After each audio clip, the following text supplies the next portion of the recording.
He trusted an adventure party and got backstabbed for loot. Big mistake. HP hit 0, but instead of dying, he started rotting. Literally. Turns out, this turned him into a zombie with the possibility of evolution. Now he's farming dungeon cores, evolving non-stop, and building a demon squad like it's nothing. Who would be upset about the chance for a second life with such adventures? I don't know either.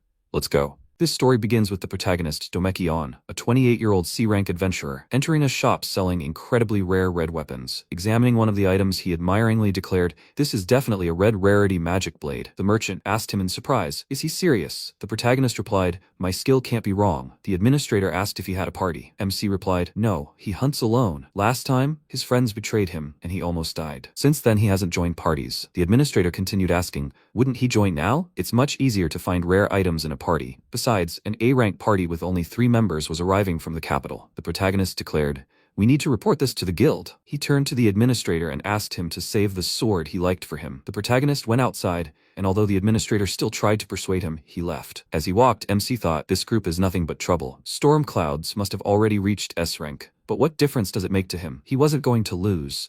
Soon he'd reach rank B. No, he'd easily reach rank A. At that moment, Mardus, the leader of the group that once betrayed the protagonist, called out to him. Near him were the girls, members of this group. With the help of magic, the protagonist's former allies had changed their faces, and now Mardus told him that he was the leader of the rank A group, Red Moon. They needed his help. MC thought in surprise. This was the group that had arrived from the capital. The shop owner had even mentioned them. How cool. He asked the leader again, "Help, and what for?" Mardus answered him. A unicorn appeared in the gloomy forest. They wanted to ask him to help them hunt. They would naturally split the reward. On agreed to their offer. After some time, they arrived in the forest. The protagonist activated the light skill, illuminating their path. Mardus thanked him for agreeing. The unicorn was a very fast monster. They needed one man to kill it for sure. And even if he forgave him, he wouldn't give him the horn. The protagonist thought that even if he didn't get the horn, 30 gold was a very good reward. Truth be told, he didn't want to join them, but he'd already been paid 10 gold. And if he succeeded, they'd add another 20. That amount would be enough for 6 months. After this job, he'd take a short break. A vacation wouldn't hurt. An ally asked the leader to check the map. Mardus addressed the MC as a lord and asked him to check if they were being followed. The protagonist replied that he understood and walked away from the group to check for surveillance. He couldn't help but notice how everyone in the group turned to look at him with sly expressions. Suddenly they shouted, "Found him. Let them prepare for battle." MC, wary, pulled out his newly acquired sword and suddenly saw with shock that the members of the group had acquired their original appearance. Mardus aimed a magical blow at the dumbfounded protagonist, and he, unable to hold on, fell to the ground. The group leader jumped up, stabbed him with his weapon, and took his sword, laughingly saying, he didn't think he'd be so easily fooled. The girl told him he was a complete idiot. After that, she told the leader to finish him off already. The girl winked at the protagonist and added, "It's his own fault for being so stupid. He was just pathetic trash." On, with a blade in his chest, thought, he's been betrayed again. Someone must have overheard his conversation in the shop. Only the owner can retrieve items from the magic bag. So they invited him into the party and tricked him into taking the sword from the bag. On cursed. How could that have happened? Mardus mockingly told him he must have already understood everything. The magic blade was theirs now. The leader turned to the girls and said, well, it was time for them to return. He didn't want to see this worthless thing again. The group turned to go back. The protagonist, mustering all his strength, somehow stood up and muttered, he will never forgive them. Mardus turned around and, with a tired sigh, said, what a pain. He approached the MC and yanked the blade out of him. Then, with great force, he plunged the weapon into his chest again and maliciously shouted at him, let him die already. Pulling the blade out again, the leader, laughing, walked away. The protagonist, bleeding, collapsed to the ground. The girls mockingly waved and said goodbye. Mardus stomped on his head as a final blow, wishing him a hellish death. After that, the group left. The protagonist, with his last bit of strength, activated his status, realizing his health was only 5 points, and his condition was bleeding. The MC thought with resignation he'd been betrayed again. But now there was nothing he could do. His health was steadily declining, and he thought he'd die without achieving anything. He'd been betrayed again, deceived. Why should he suffer like this? If he had a second chance, he wouldn't let anyone deceive him again. He wanted to be stronger than everyone else, to live the way he wanted. Finally, his health dropped to 0. The MC was surprised. Wait, what's going on? He needed to check his status again. The system showed him zeros and the status of a dead person. On thought, he really was dead. So this is what death is? Was he going to heaven soon? Was he dead, or would he become a ghost? Either way, he couldn't even move. His vision was darkening. Was he really that bad? The protagonist lay there for days. His body began to decompose, and various insects were already crawling over it. Suddenly, he opened his eyes and thought, it stinks terribly. Then it dawned on him. Had he woken up? How many days had passed? He needed to check his status. The protagonist tried to pronounce the word, but it came out as something inarticulate. Why couldn't he pronounce one word properly? Was it because of exhaustion? Gathering his strength, he finally said the word, and the system gave him information that simply stunned the MC. His name remained the same, his race showed a rotting zombie, and his condition showed decay and hunger. His level was 1, health 20/20, mana 300/300, strength 5, endurance 5, agility 1, intelligence 30, speed 1, and luck 35. He had also acquired new skills. The protagonist thought in bewilderment, had he become a zombie? Seriously, he turned into a monster? But is it even possible for a person to become a zombie? The protagonist touched his face and realized with horror that his entire jaw was exposed. Panic overcame him. No. This couldn't be happening. Okay. First, he needed to calm down and think about the situation. He'd lost a level and his stats had weakened as well. Only his luck had increased significantly. He'd need to work on his speed too. Did he even gain new skills, like pain resistance for example? After lying down for a while, MC tried to analyze the situation. It seemed nothing had changed since his death. He was still in the gloomy forest. Since he'd become a monster, adventurers would be hunting him from now on. Most of the monsters in this forest were low-level undead, unable to drop normal items. At best, they were newcomers. He needed to level up before he met them. Just like his grandfather said, there was no need to think too much about the future. He needed to act now. So, he needed to use his adventure experience. Plus, he still had a map of the area and some equipment. Rising to his feet, the protagonist rushed forward. Time to level up. 6 hours later, the protagonist defeated another undead. He thought, this is already the 9th one. When will he level up? He fights like a child. MC checked his status and realized his stats hadn't increased at all, but his stat points showed 21. This intrigued Dawn. Stat points? Could he really choose which stats to increase? He tried selecting agility and speed and realized he'd succeeded. Speed showed 2 points. MC thought about it. People are born with a certain stat that's much stronger than others. Some are geniuses, some have immense strength, and some are incredibly agile. With monsters, it's the opposite. Their bodies also change depending on their leveling. Zombies can't use magic. Agility and intelligence were also very low. The protagonist ran forward and realized his body was so light, he hadn't boosted his speed for nothing. So it was true that leveling up his stats changed his body. He could easily deal with most of the monsters in the forest now. For now, he should be wary of the ghouls. They were very strong, and he couldn't defeat them right now. Suddenly, he heard a strange sound. Looking closer, the protagonist was surprised. A zombie? Had he started eating wood out of hunger? The monster was indeed gnawing at the tree, devouring it. The protagonist realized it was just like humans. He could say he was his zombie mentor. Maybe he should try it too? MC opened his mouth wide and began gnawing on a nearby tree. After chewing a few splinters,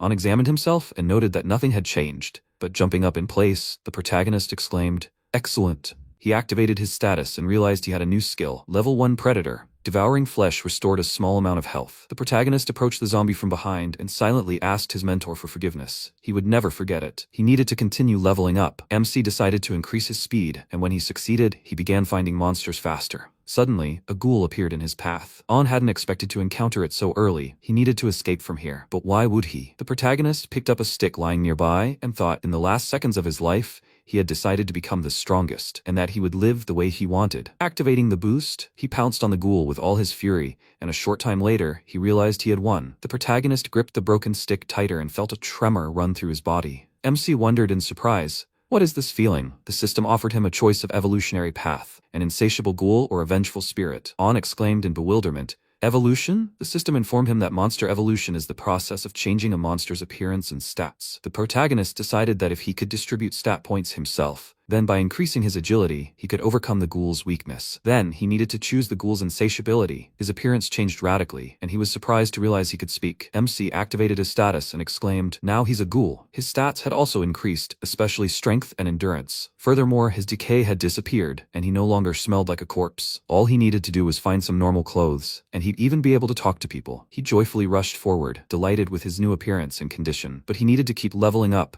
He wanted to become even stronger. Finally, he stopped, clutched his stomach, and uttered how hungry he was. Since becoming a zombie, he had eaten nothing but tree bark. There were only sleeping mushrooms everywhere. In small doses, they acted like a sedative. In larger doses, they became a paralyzing poison. The protagonist decided that these mushrooms wouldn't affect him at all, thanks to his tough stomach skill. But the more he thought about it, the worse he felt. He punched the tree and exclaimed how everything was driving him crazy. Stronger than the red moon, stronger than the storm petrels. He wanted to be the strongest. He absolutely did. Suddenly, he heard the sound of water and thought in surprise, is there a river there? So there must be fish there. Running toward the sound, he indeed found a river. Without thinking, the protagonist dove into the water, but immediately felt himself being swept away by the current. Too strong. He was carried along with the current. After some time, he climbed ashore and said wearily he thought he was going to die. Having finally emerged from the river, MC trudged on dejectedly and came across some caves. He thought he should be careful. He might not be so lucky again, but he needed to check the natural formations. Entering the cave, he saw a drawing on the floor. It surprised him. Was it a magic circle? It was the entrance to a dungeon. If he went in, there would be no turning back. Perhaps he could find monsters there to eat. The protagonist resolutely stepped onto the magic circle and in an instant found himself in a strange place. He looked around, took a step, and suddenly heard someone growl. A rank E orc appeared before him. The protagonist knew that all monsters were divided into ranks. All information about monsters was collected in the bestiary of the Adventurers Guild. There are 9 ranks, from F to SSS. Monsters above rank S are very rare. They only inhabit high-ranking dungeons. SS and SSS rank creatures are found only in myths. The protagonist thought they're both rank E. He couldn't calm down. Was it hunger? MC rushed at the enemy and shouted that he wanted to eat him. Right now, he thought an orc was delicious pork. He was overcome with such a hungry rage that he rushed at the monster barehanded and finished it off with a few blows. After that, the protagonist began greedily devouring the enemy, occasionally remarking how delicious it was. Having gnawed every last bone, MC joyfully declared, "This is pure bliss." But one orc wasn't enough for him. He needed more. Moving forward, the protagonist saw a staircase in front of him. He thought this must be the passage to the next floor and began to climb it. While finishing the last of the monster's meat, he cautiously peered out from the doorway in front of him. He was spotted by numerous orcs in the adjacent room. On realized they had caught the scent of their kin's flesh.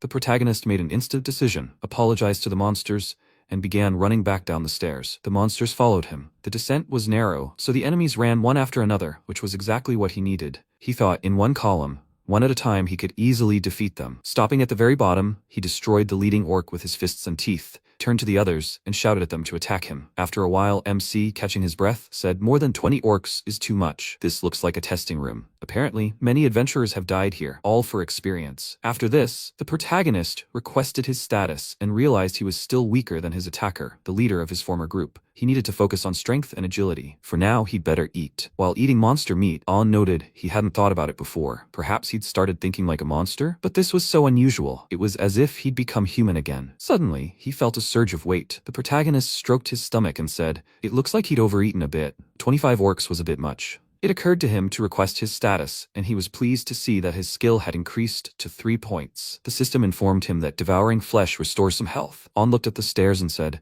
"There will probably be more monsters further down." He began to climb, but along the way, he realized there was nothing. The protagonist continued to climb even higher, and finally, reaching a room different from the others, he thought, "Looks like the first floor." Suddenly, something whistled past him, and the protagonist was surprised to see E+ rank orc archers. He muttered in surprise, "Are there even monsters like that here?" The enemies took turns attacking him with their arrows, and MC barely managed to dodge their blows. He also noticed that the arrows in the enemy's quivers weren't decreasing, they seemed to be endless. Since he'd never run out of arrows, he'd simply kill them in close combat. Activating his body enhancement, the protagonist, dodging the flying arrows, began rapidly approaching the orcs. The protagonist himself couldn't understand how he'd taken down 2 orcs with a single blow, and without anything, just his bare hands. He defeated the third effortlessly, taking advantage of their confusion. After dispatching them, he thought, "I guess that's the end." Although no, every dungeon has to have a boss. After defeating the boss, a magic circle appears. If he entered the circle, he would be teleported to the dungeon entrance. But there were exceptions. Larger dungeons had several magic circles. He hadn't encountered monsters above rank E+.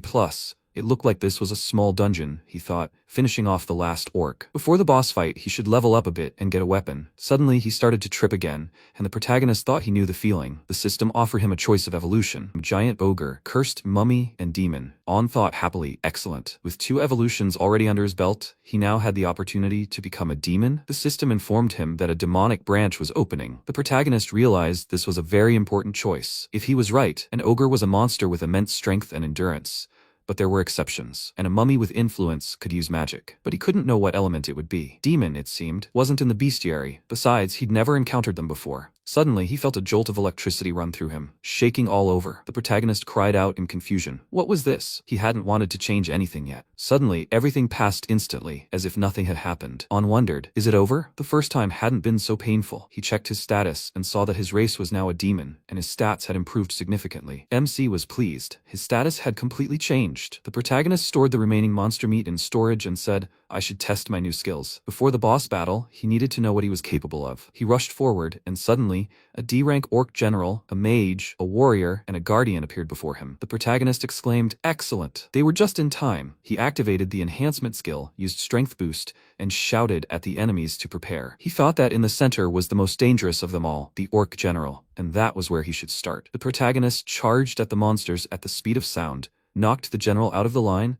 and dealt him a crushing blow that sent him slamming into the wall and going limp. It all happened so fast that the other opponents didn't even see him rush past them. As he attacked the others, MC marveled at how much stronger he had become after evolving. He used to be a C-rank adventurer, the average level for adventurers. Back then, he'd had trouble dealing with even a D-rank monster. But now, with such abilities, he felt like he was an A-rank adventurer. Stopping before the last opponent, who was screeching obnoxiously and ready, the protagonist said, okay, time to finish. He told the orc to let him attack. He wanted to avenge his friends, right? But the opponent stood still. MC was surprised. He didn't want to attack. Was he afraid? He was a man. Let him attack. The orc suddenly sat down on the floor and extended a paw. The protagonist waved his hand and said, oh well, he didn't care. Even if he decided to run away, he wouldn't chase him. What did he know? He's a real coward. The protagonist moved on. After a short while, a large door with a magic circle appeared before him. On noticed that this looked like the boss room. He needed to get his bearings. The boss would most likely be an orc. The worst case scenario was an orc king, which is an A-rank monster, but he wouldn't know that until he entered. The protagonist commanded himself to move forward and decisively threw open the door. He was struck by the large size of the room. Stepping deeper, he saw C-rank berserker orcs standing before him,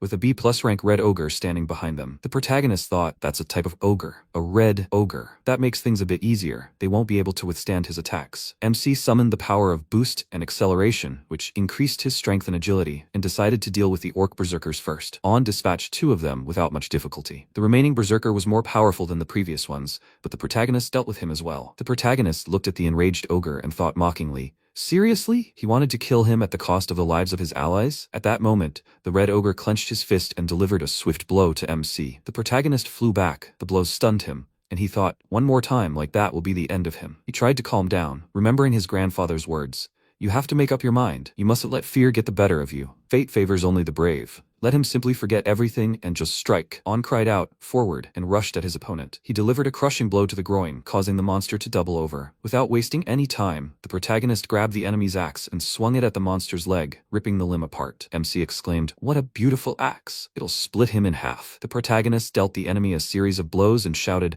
that's not all. This blow will finish him off. With these words, the protagonist leaped at him from behind and delivered a powerful punch to the enemy's head. The red ogre suddenly roared so loudly that the protagonist was thrown back by the force of the roar. In an instant, the monster returned to its original form and shouted at MC, don't underestimate him. If he keeps this up, he'll shred him and eat him. The protagonist, without losing his composure, swung the axe, struck the enemy on the head, and delivered a fatal blow with his hand. The red ogre finally fell. The protagonist, rubbing his bruised face, said that's it. Afterwards, he settled comfortably next to the fallen ogre and noticed that he seemed a bit carried away. He was having a hard time controlling himself. He'd even said too much. That wouldn't do. The protagonist looked at the weapon he'd taken and thought, death had been too close. His skills alone weren't enough. If not for the ogre's weapon, he wouldn't have been able to handle it. Activating his status, MC saw that he'd leveled up and gained a new skill called Appraisal, which allowed him to learn the name, rarity, and stats of a target. The protagonist remembered it was the same skill as the weapon shop owner. While he was pondering this, the boss's body disappeared. Something began to appear where his body had been.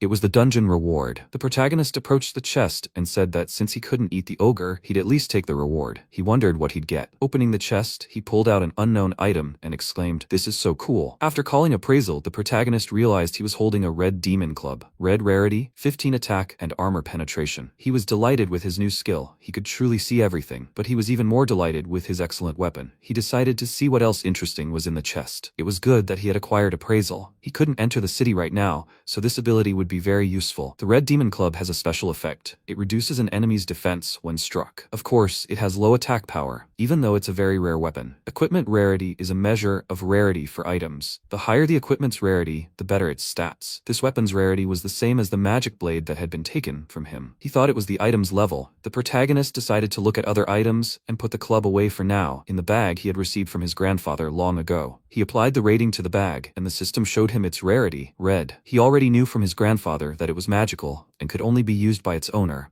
but he didn't know it was so rare. If he sold the bag, he would become rich. At that moment, a teleportation magic circle glowed on the floor. The protagonist decided he should also collect the orcs before leaving. There's no such thing as too much food. Suddenly, the protagonist saw a button and wondered, what the hell is that? The button was so tempting to press, but MC was wary. What if it was a trap? Yet, curiosity got the better of him, and MC pressed the button. At that very moment, a staircase appeared before him, leading even higher. On was surprised. The floor after the boss room? How interesting. Without thinking, he climbed it and looked outside. A bridge led from the staircase over a small pond, surrounded by beautiful trees and other flora. The protagonist exclaimed in confusion. What was this place? Across the bridge, on a pile of rocks, lay an object that looked very much like an exotic fruit. He picked it up and thought, it looks delicious, but he wouldn't eat it yet, even though he really wanted to. He thought sadly, he says one thing, but thinks something completely different. Suddenly it was as if a blessing had descended on him. The very zombie that he began to consider his zombie mentor appeared in his head. MC was surprised. The zombie made a finger gesture, signifying excellent. On thought,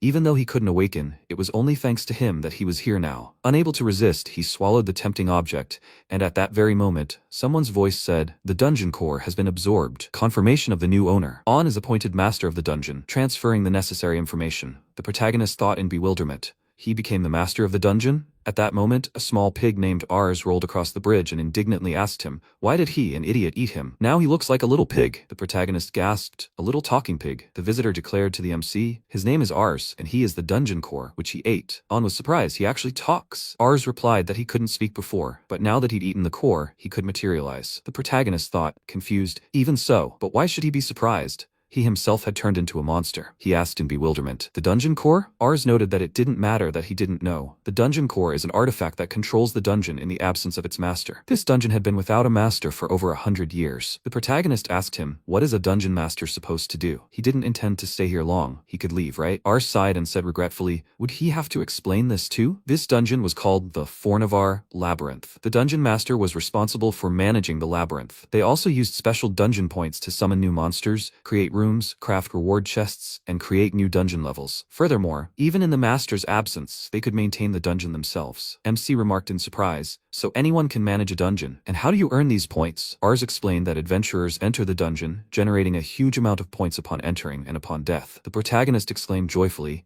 so he can craft new equipment for himself. He'd use all his level points to do so, and hide his horns, and then he'd craft a weapon for himself too. Ars told him to do as he wanted, but due to the automatic creation of monsters, the dungeon summoned a red ogre. It's not that simple, and now they're almost out of level points. The protagonist was upset, seriously? But after defeating the ogre, it immediately disappeared. Didn't the dungeon absorb it to restore its level points? That's how it's supposed to work. Ars countered, not quite.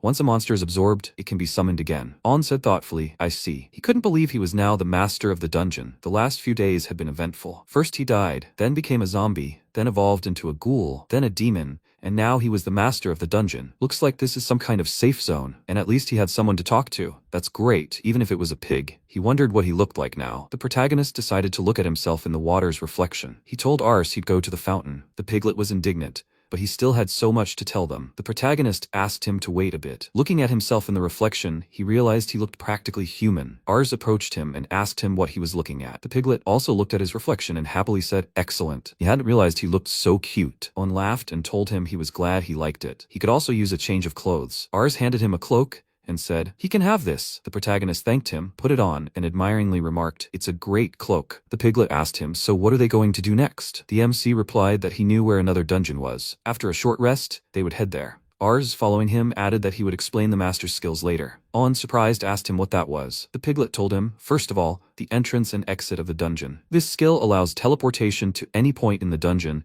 and even returning to it from anywhere. Next comes the subordination contract, or rather the creation of a familiar. If both parties agree to the contract, some of the familiar's magic will transfer to the familiar, creating a bond between them. They will be able to communicate telepathically, even if the familiar is far away. He added, by the way, that a connection had already been established between them. Having made the contract, his familiars will also be able to teleport throughout the dungeon. The protagonist clutched his head. So much information. It's impossible to remember it all at once. Ars said, no problem. The protagonist said they needed to rest a bit before setting out. Ars replied, using his remaining level points to create a bed for him. Thus, the protagonist found a quiet place to rest peacefully. Before going to bed, MC checked his status and saw that he was level 25, health 100, mana 610, 47 strength, 20 stamina, 10 agility, 61 intelligence, 65 speed, and 35 luck. His skills were tough stomach, pain resistance, predator, acrobatics, enhancement, acceleration, and appraisal. He said goodnight to Ars and fell into a deep sleep. Waking up, the protagonist didn't immediately understand where he was. Then he remembered, sure enough, he'd eaten the dungeon core and fallen asleep, so it wasn't a dream. Ars asked him if he was awake. He'd slept for 3 whole days. The protagonist looked around and asked his familiar,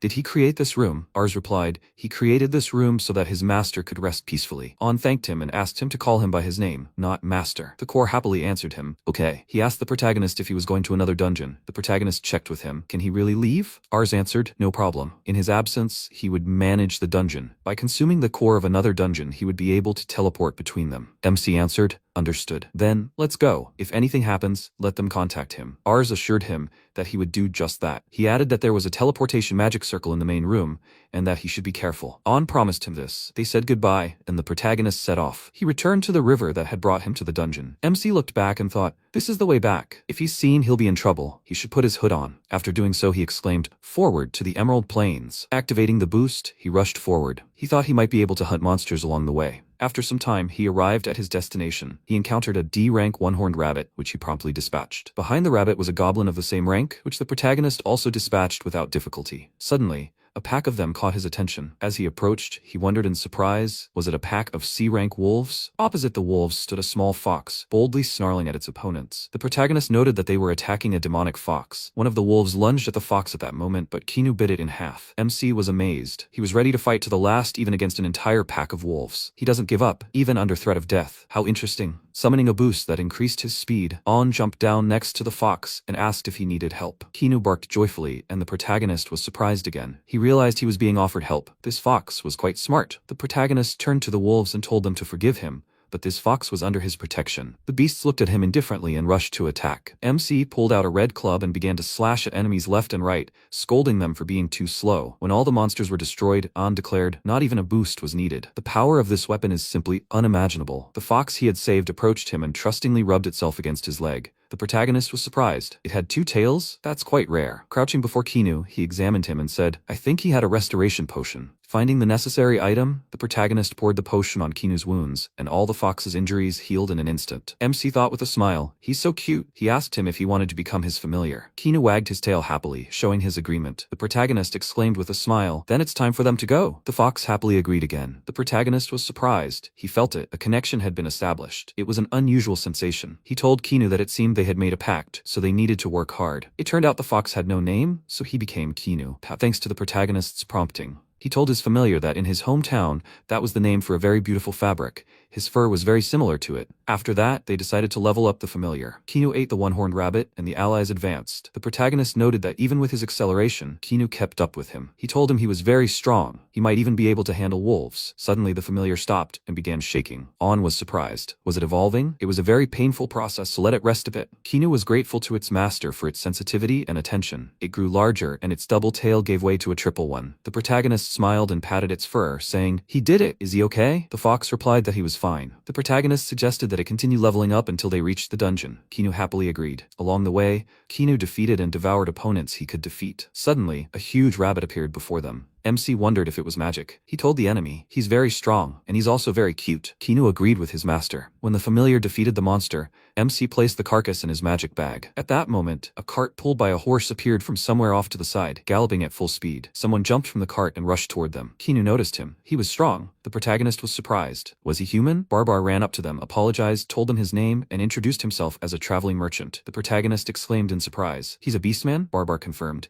Yes, he is. A red panda, he added. Is MC so surprised? On replied that he'd simply never met Beastman, that's why. But why is he here? Did something happen? The merchant replied that it was true. There had been a minor incident along the way. Could he sell him some one-horned rabbit meat? The protagonist asked him in surprise. Meat? Aren't fur or horns more valuable than meat? Barber explained that he came from the village of Naiharu, located to the east of these lands. A powerful monster has settled near the village, and it's bothering the hunters. Because of this, the village is having serious food shortages. So, he tries to buy as much food as possible on his way home. The protagonist said thoughtfully, so that's it, then let him take that rabbit. Barber asked him in surprise, he's sure about that? On smiled and said, in return, if he were in trouble, could he count on his help? The merchant responded with confusion, he's so kind, he'd definitely repay him. May I know his name? MC introduced himself, and Kinu tried to pronounce his name too, and he did it pretty well. The protagonist offered to put all the rabbits in Barbar's cart. He still had plenty in his bag. The merchant happily agreed. When An had unloaded all the rabbits, and the cart was almost full, the merchant exclaimed in amazement, "There are so many." He thanked the protagonist again for his kindness and generosity. The protagonist told him to be careful on the road. They said goodbye, and Barbar left. MC and Kinu continued on their way. After some time, they arrived at the place, hid behind a pile of rocks, and Yoon told his familiar,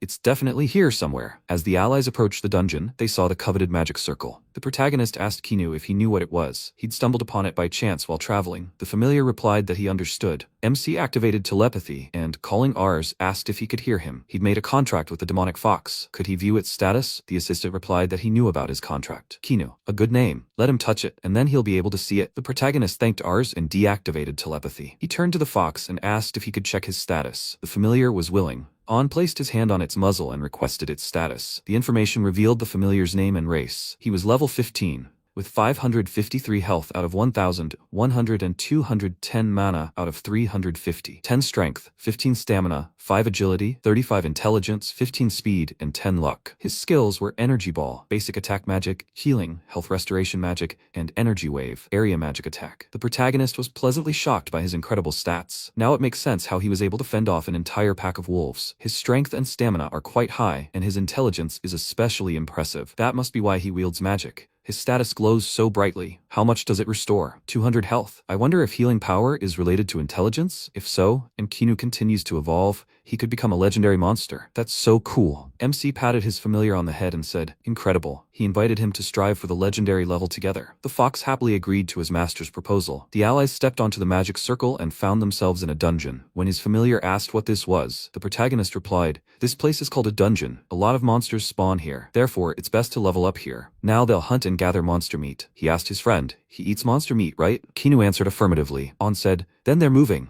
Suddenly, an E-rank gray wolf leaped out from around the corner. MC wasn't expecting its sudden appearance, but Kinu reacted with lightning speed, rushing at the monster and finishing it off. The protagonist looked at his familiar in admiration, thinking he personally hadn't expected a wolf to be lying in ambush right at the entrance. He remembered finding the magic sword right here. Back then, he was still human, and he'd changed a lot since then. He queried his status, which revealed he was level 29. Previously, evolution occurred at level 10 when he became a ghoul. At level 20, he became a demon. So the next evolution will be at level 30. MC confessed to his familiar that he, too, was a monster and would soon be able to evolve. During this time, he wouldn't be able to move, and he would have to protect it. Kinu slapped his chest with his paw and made a completely new sound. The protagonist thought with a smile, as if he was telling him to rely on him, right? How glad he was to have met him. Now, he could continue his hunt in peace. Their next opponents were E-rank goblins. An dealt with them without difficulty, but he handed the next opponent, E-rank Grey Wolves, over to his familiar. He felt a tremor in his body, weakness, pain, and told Kinu,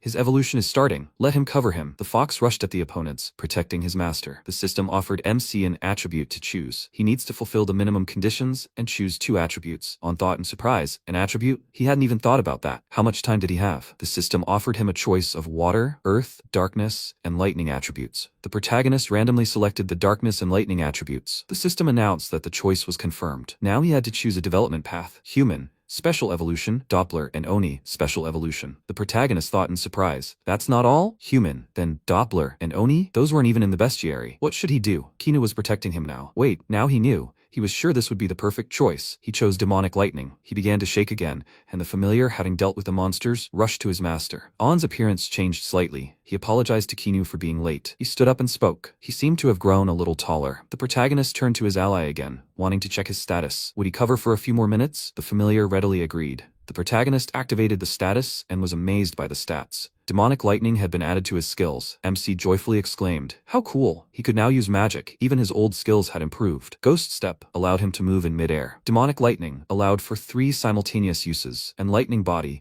doubled his strength and agility for 5 minutes. The protagonist wondered if acceleration and enhancement had been combined into a single skill. Lightning enhancement added 30% of his intelligence to his strength, and the lightning attribute was added. MC calculated that if he used lightning body, the increase would be as follows. Strength would increase by 2.7 times. times, agility by 2.5 times. Isn't that too much? No, it's not enough. On thanked his familiar and suggested he test his new abilities. They would go to the second floor. The fox happily supported his master. After some time, they stopped in confusion. They had run into a dead end. 2 hours later, the allies, having defeated several monsters, finally found a way out. Entering one of the rooms, they saw E-rank goblin spearmen, ordinary E-rank goblins, and E-rank grey wolves standing opposite them. The protagonist exclaimed, "There are so many of them. There's plenty of room here." Kinu began to plead with his gaze and demeanor for his master to allow him to attack the opponents. The protagonist was initially reluctant, begging his ally not to look at him with such pleading eyes, but then he agreed, telling him, "Fine, but if problems arise, he will intervene. For now, let him have his fun." Kinu assumed a fighting stance and charged at the opponents. He ran to the wall, On watched from the side and wondered what he was planning. He turned to the monsters in this room and used his magic. He was surprised by what he saw and asked,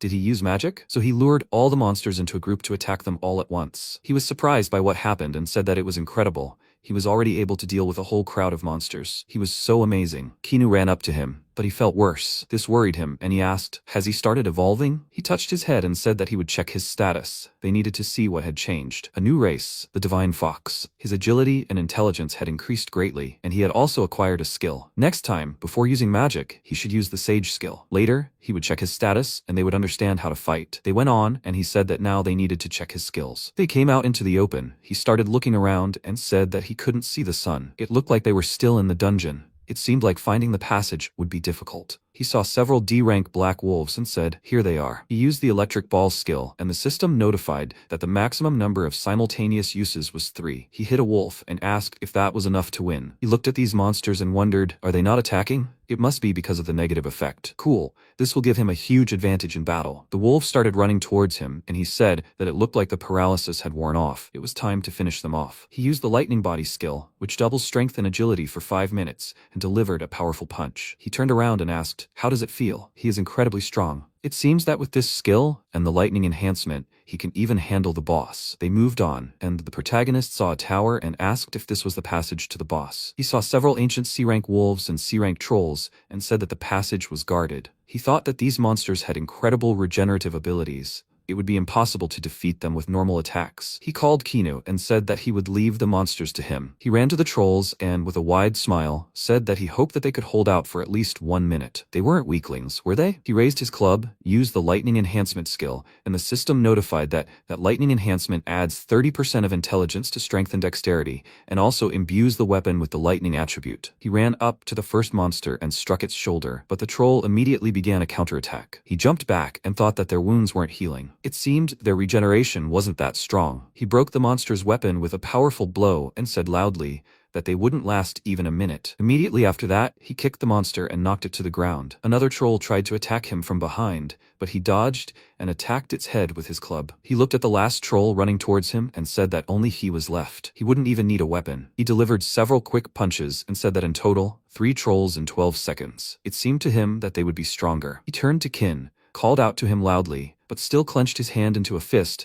and thought that if he helped him now, he would think that he didn't trust him. At the same moment, he used magic to attack the wolf, looked back and noticed a wound on his back. It quickly healed, but the monster attacked him from the other side. He sharply turned to this wolf and shot a beam of energy from his mouth. MC ran up to him and happily said he did a great job. They should rest a bit before the boss fight. He noticed a chest in front of the tower, opened it, and the system notified him that the earrings of stealth hide his status from others. It can't hide his status from high-level appraisals, and it's a blue rarity. He picked up the earrings and asked if he could take them. With this, no one would be able to see his status. After that, the two of them approached the tower and were about to go inside. He opened the door and saw 2 B-rank monsters there. The system notified him that they were a demonic horse and a B-rank plus bull. He looked at them and said that it looked like he would have to fight them at the same time. He had hopes for him. They would attack him first, so he had to cover him with magic. He ran forward and used the energy ball skill, but the horse dodged the attack. He looked at the monster with a serious expression and said that it was faster than he thought. They attacked each other with their weapons at the same time,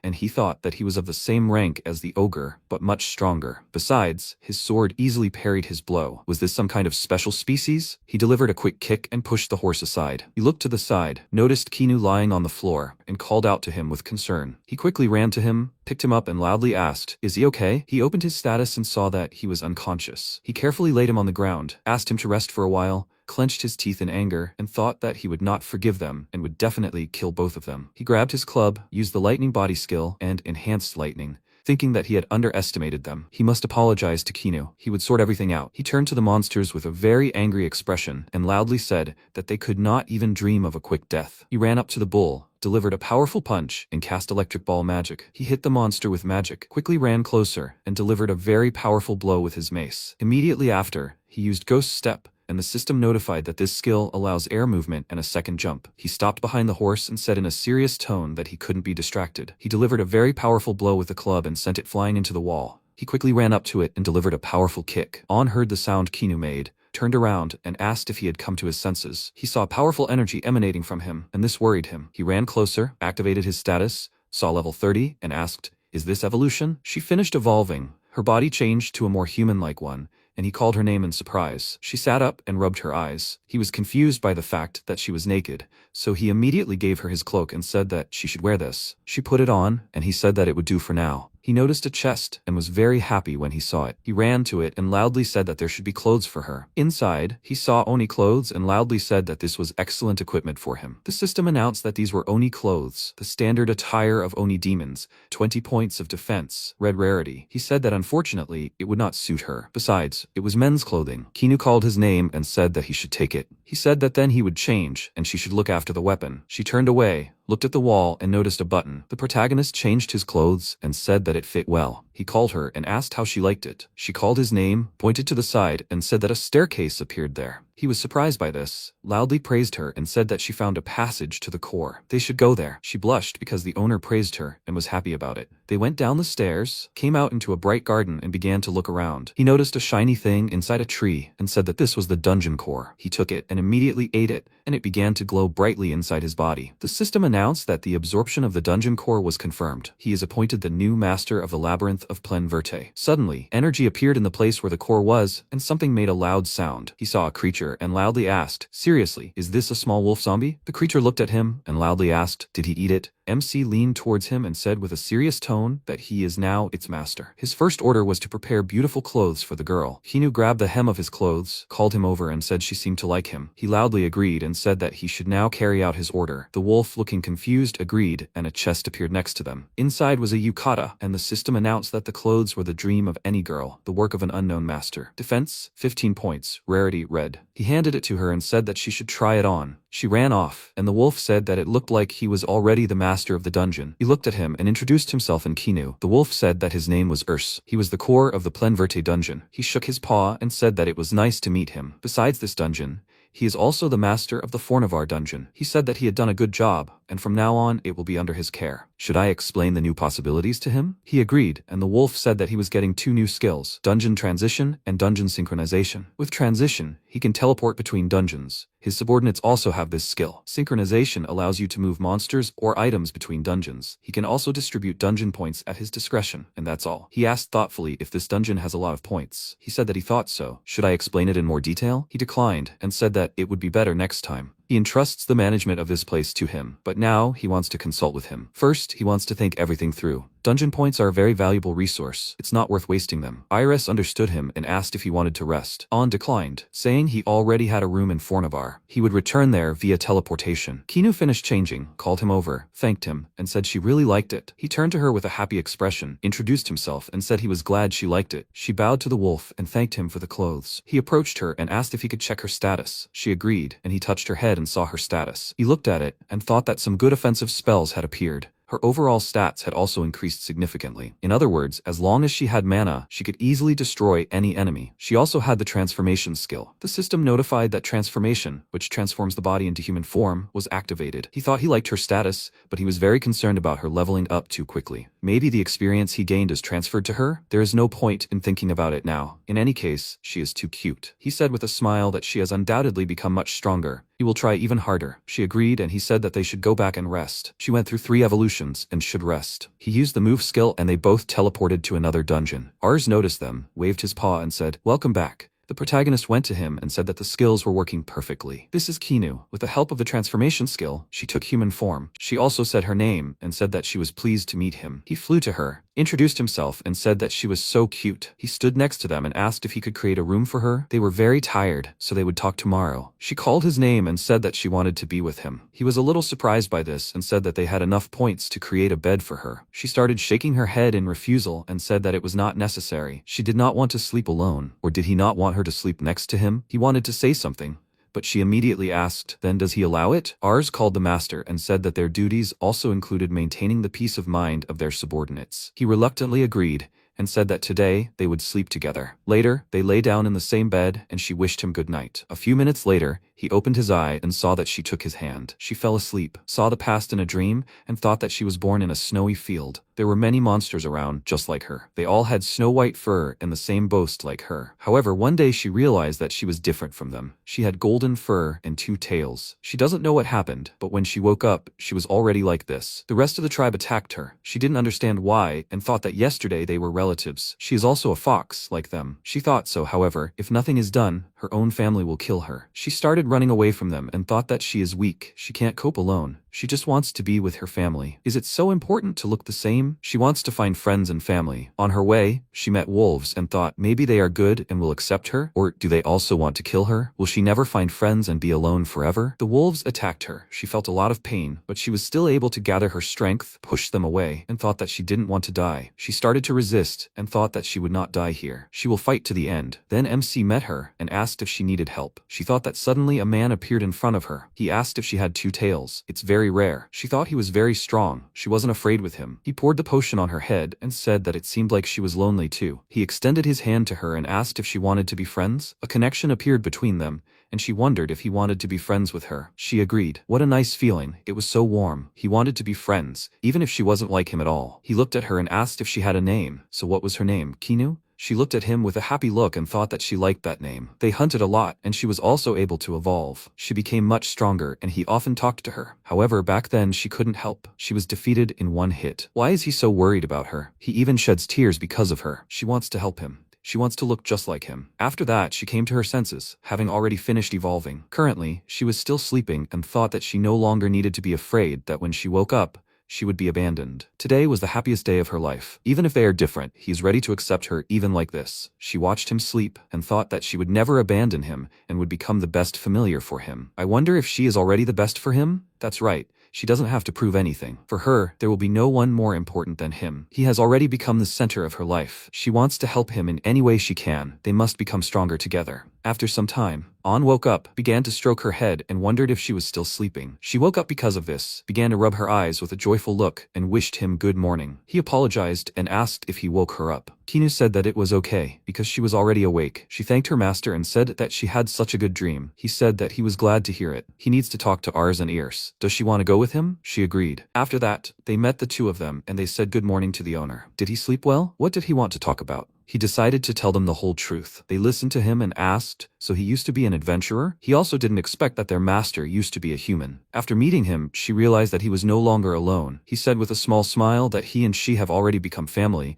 and they are also his close friends. That's why he wants to create a clan. In a guild, a clan is a group of adventurers whose relationship has reached a new level. A clan can only be created with people you completely trust. So he wants to create their special clan of friends. They said that he doesn't mind, because it sounds interesting. His dream is her dream too. What do they need to do for this? The protagonist said that first, he wants to use this place as their clan's base. Will they be able to change the appearance of the dungeon a little? The system announced that the clan base was a gathering place for all clan members, a safe place where they could relax and discuss the clan's future affairs. IRS said that was certainly possible, but there were a whole bunch of dungeons in this world. The main function of a dungeon is to circulate magical energy and dungeon points. This flow of magic supports the life system of monsters in the world. Every monster is part of this cycle. They appear, then die, and that's where this system begins. This is especially noticeable in dungeons, so they all have their own role. He looked at him with a puzzled expression and asked why he was telling him this. He said that if they used the dungeon improperly, they wouldn't be able to earn points. When a dungeon is closed, it won't be able to absorb magical energy. Without this, the dungeon won't be able to function properly. He thought about it and asked if Plenverti earns enough points, then they will be able to provide this dungeon too. Isn't that right? They said that, of course it is. A great idea. He's never heard of anything like that. Does he already have any ideas? He agreed and said that they will use the dungeon to build a city. They will use the open area from the first floor. They will build buildings using dungeon points. At first, they will only need inns and shops. Then, they will create a magic circle that will transport people to the second floor. Further into the dungeon, this will attract even more adventurers, and then they will stay here longer. If a city appears here, then many adventurers and merchants will gather there. They will be able to absorb energy not only from the people in the dungeon, but also from the people in the city. Ars said thoughtfully that this way, they will be able to earn enough points to maintain 2 dungeons at once. IRS said loudly that this was an excellent idea. Then they will not have to divide the duties and worry about the destruction of the dungeon core. MC agreed and said that, however, they have 2 problems. First, how will they attract adventurers to this city? Second, they need people to take up work in the city. They need to spread the word about their city so that they can create a clan. It is important to become a member of the guild. Ars called him and asked, he was already an adventurer, right? He agreed and said that, however, the guild had already presumed him dead. Besides, his appearance had changed greatly, and he would most likely be mistaken for someone else. Also, those horns would immediately give him away as a monster. He remembered something and said that his grandfather had told him about the demon race. He had heard that they even had their own country. He could simply say that he came from that country and then he would be able to get into the guild. He said with a serious expression that he had also heard of the demon race. They possess simply inhuman strength and endurance. However, there were very few of them left. An looked at him and said that he should tell more details to make his story sound believable. Kinu pointed to her face and asked, what about her? He said that she could be considered a beast man, so there would be no problems. Then today they would go to the city and register in the guild. Does she want to go with him too? She immediately agreed, and he said that he would leave the dungeons to the 2 of them. They must continue to earn points. If anything happens, they must inform him. They both agreed, and he said that they first needed to return to Verte, and from there, they would head to Kriya. He used his movement skill and said that the entrance and exit of this dungeon were quite close. She needed to get used to fighting in human form. They would hunt all the way to the city. Kinu nodded in agreement and said that she understood him. He said with a smile that they could set off then. After some time, she noticed monsters, used magic, and killed them. He was a little surprised by this and said that after evolution, the power of her magic had increased greatly. It seemed that she had leveled up quite well. He looked to the side and noticed a carriage that seemed familiar to him. He loudly called out to Barbar and asked what had happened to him. He stopped the carriage next to him, called him loudly and asked who was with him. The protagonist said her name and said that it was the fox he met the other day. She recently developed the skill of transformation and was able to take human form.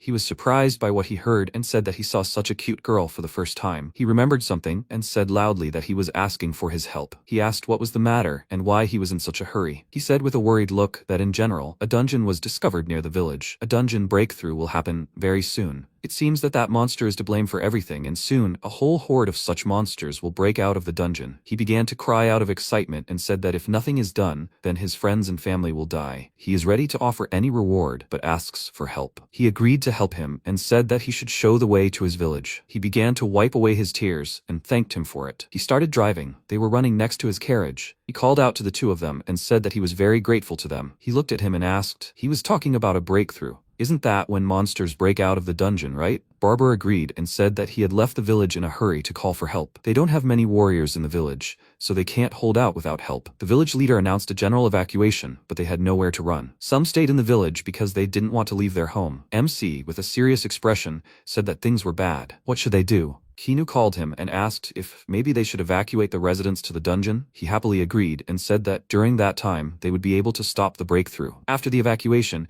they wouldn't have to worry about the civilians. That was a great idea. He looked at them and asked, what are they talking about? Evacuate to the dungeon? He called him and said that this was a very important secret. He promises that no one else will know about it. He agreed and said that he swears on his honor as a merchant that he will never reveal his secret. He said with a smile that in fact, he is the master of the dungeon, the one who controls the entire dungeon. The dungeon they were talking about is located in the Emerald Plains. It is called Plen Verde. The villagers will be safe there. The problem is that until all the villagers evacuate, they will need to hold back the monsters. They need to come up with a plan. He politely called him and said that whatever he comes up with, he will follow his plan. He mentally called Ars and Irs and asked if they can hear him. They agreed, and he told them that on the way to the city, he met a familiar merchant. Not far from his home village, a dungeon breakthrough will happen soon. They should tell him more about the breakthrough. They said that due to a lack of magic, the monsters in the dungeon are starting to run amok. To obtain energy, the dungeon continues to create monsters so that they can break out. He asked, so a breakthrough occurs when the dungeon is unable to hold the monsters inside? They said it's not that simple. Once a breakthrough occurs, the passage will never close until the dungeon's core is destroyed. The breakthrough is divided into 3 waves. With each time, the number of monsters increases dramatically. As soon as a wave is destroyed, the next one will start in a few days. He said that he understood this and knows what to do. Iris must return to the captive Verte and urgently create 10 houses. Later,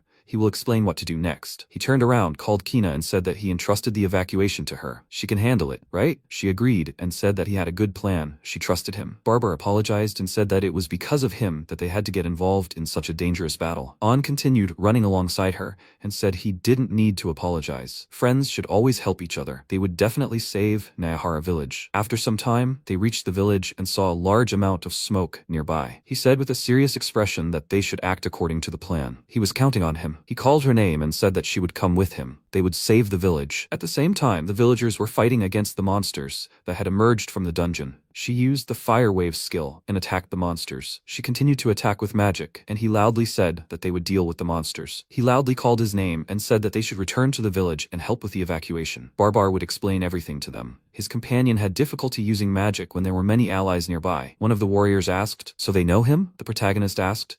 "They want to protect the villagers, right?" The warrior agreed, apologized, and said that they were relying on them. The warriors left. He took out his club and said that now he can fight too. He called her and said that she doesn't have to be afraid to hit him. She must destroy all the monsters. Kinu looked at him and said that he doesn't have to worry. She will never harm him. He used the lightning body skill and ran to attack. He ran towards the crowd of monsters and began to quickly attack them with his weapon. He continued to fight and thought that in the horde he noticed D and C rank monsters. Does that mean the next waves will be of a higher rank? He called her and asked if she still had mana left. She agreed and said that there was about half left. He was about to say something, but suddenly he felt worse and cried out. She became worried about this and asked loudly, "Is he okay?" He said that this was such an inopportune time. She called his name with a small smile and said that she would protect him. He apologized and said that he was relying on her. The system notified that a special evolution had begun, and direction selection was unavailable. MC's body was engulfed in powerful energy, and he opened his eyes and called up the status window. He looked at it, called her, and said he would take care of the monsters. He wanted to try out new skills, and asked her not to interfere. She should also cast a protective spell. If she can't withstand his power,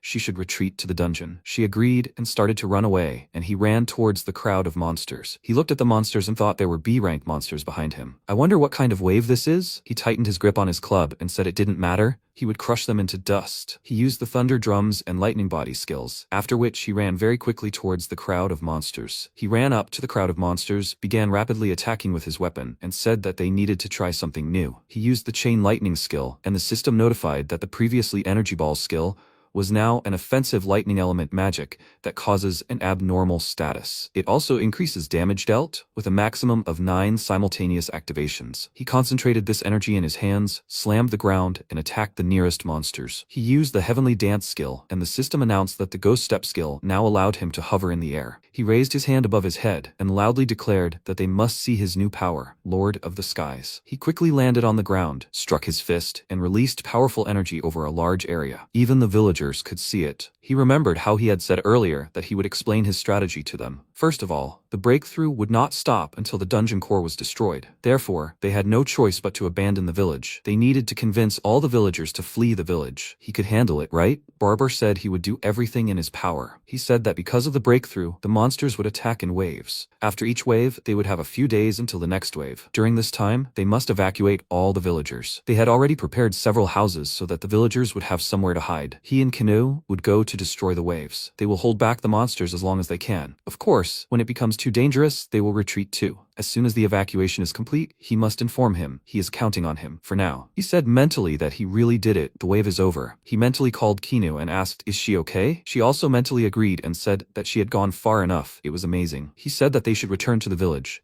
She said that she was now near the village and waiting for him. He said that he understood her and would come soon. They met, came to the village together. Barbar noticed him and called out loudly. He ran closer and asked, "Are they okay?" It was just incredible. An said that he was okay. All the monsters were destroyed. He said with a surprised tone that this black lightning was so cool. He was about to say something, and he immediately understood him, and said that all the villagers decided to evacuate to the dungeon. He said that it was good, but they had to hurry. There were only a few days left before the next attack. He looked at a villager nearby and asked, "By the way, who is this?" He said that he was the head of Nayahara village. His name was Melmo. He was grateful that they had volunteered to help their village. He said that he had better thank Barbar because he was the one who begged to help them, and he simply agreed. Kinu stood nearby and said that he was just shy. Barbar noted with a smile he hadn't done anything outstanding. Later, he thought that, as he asked, Urs had finished building the houses on the first floor. Now they were ready to accept the beastmen. Under the leadership of Barbar and Melmal, the evacuation of the villagers began. They were able to persuade absolutely all the inhabitants to leave. Seeing his heavenly lord,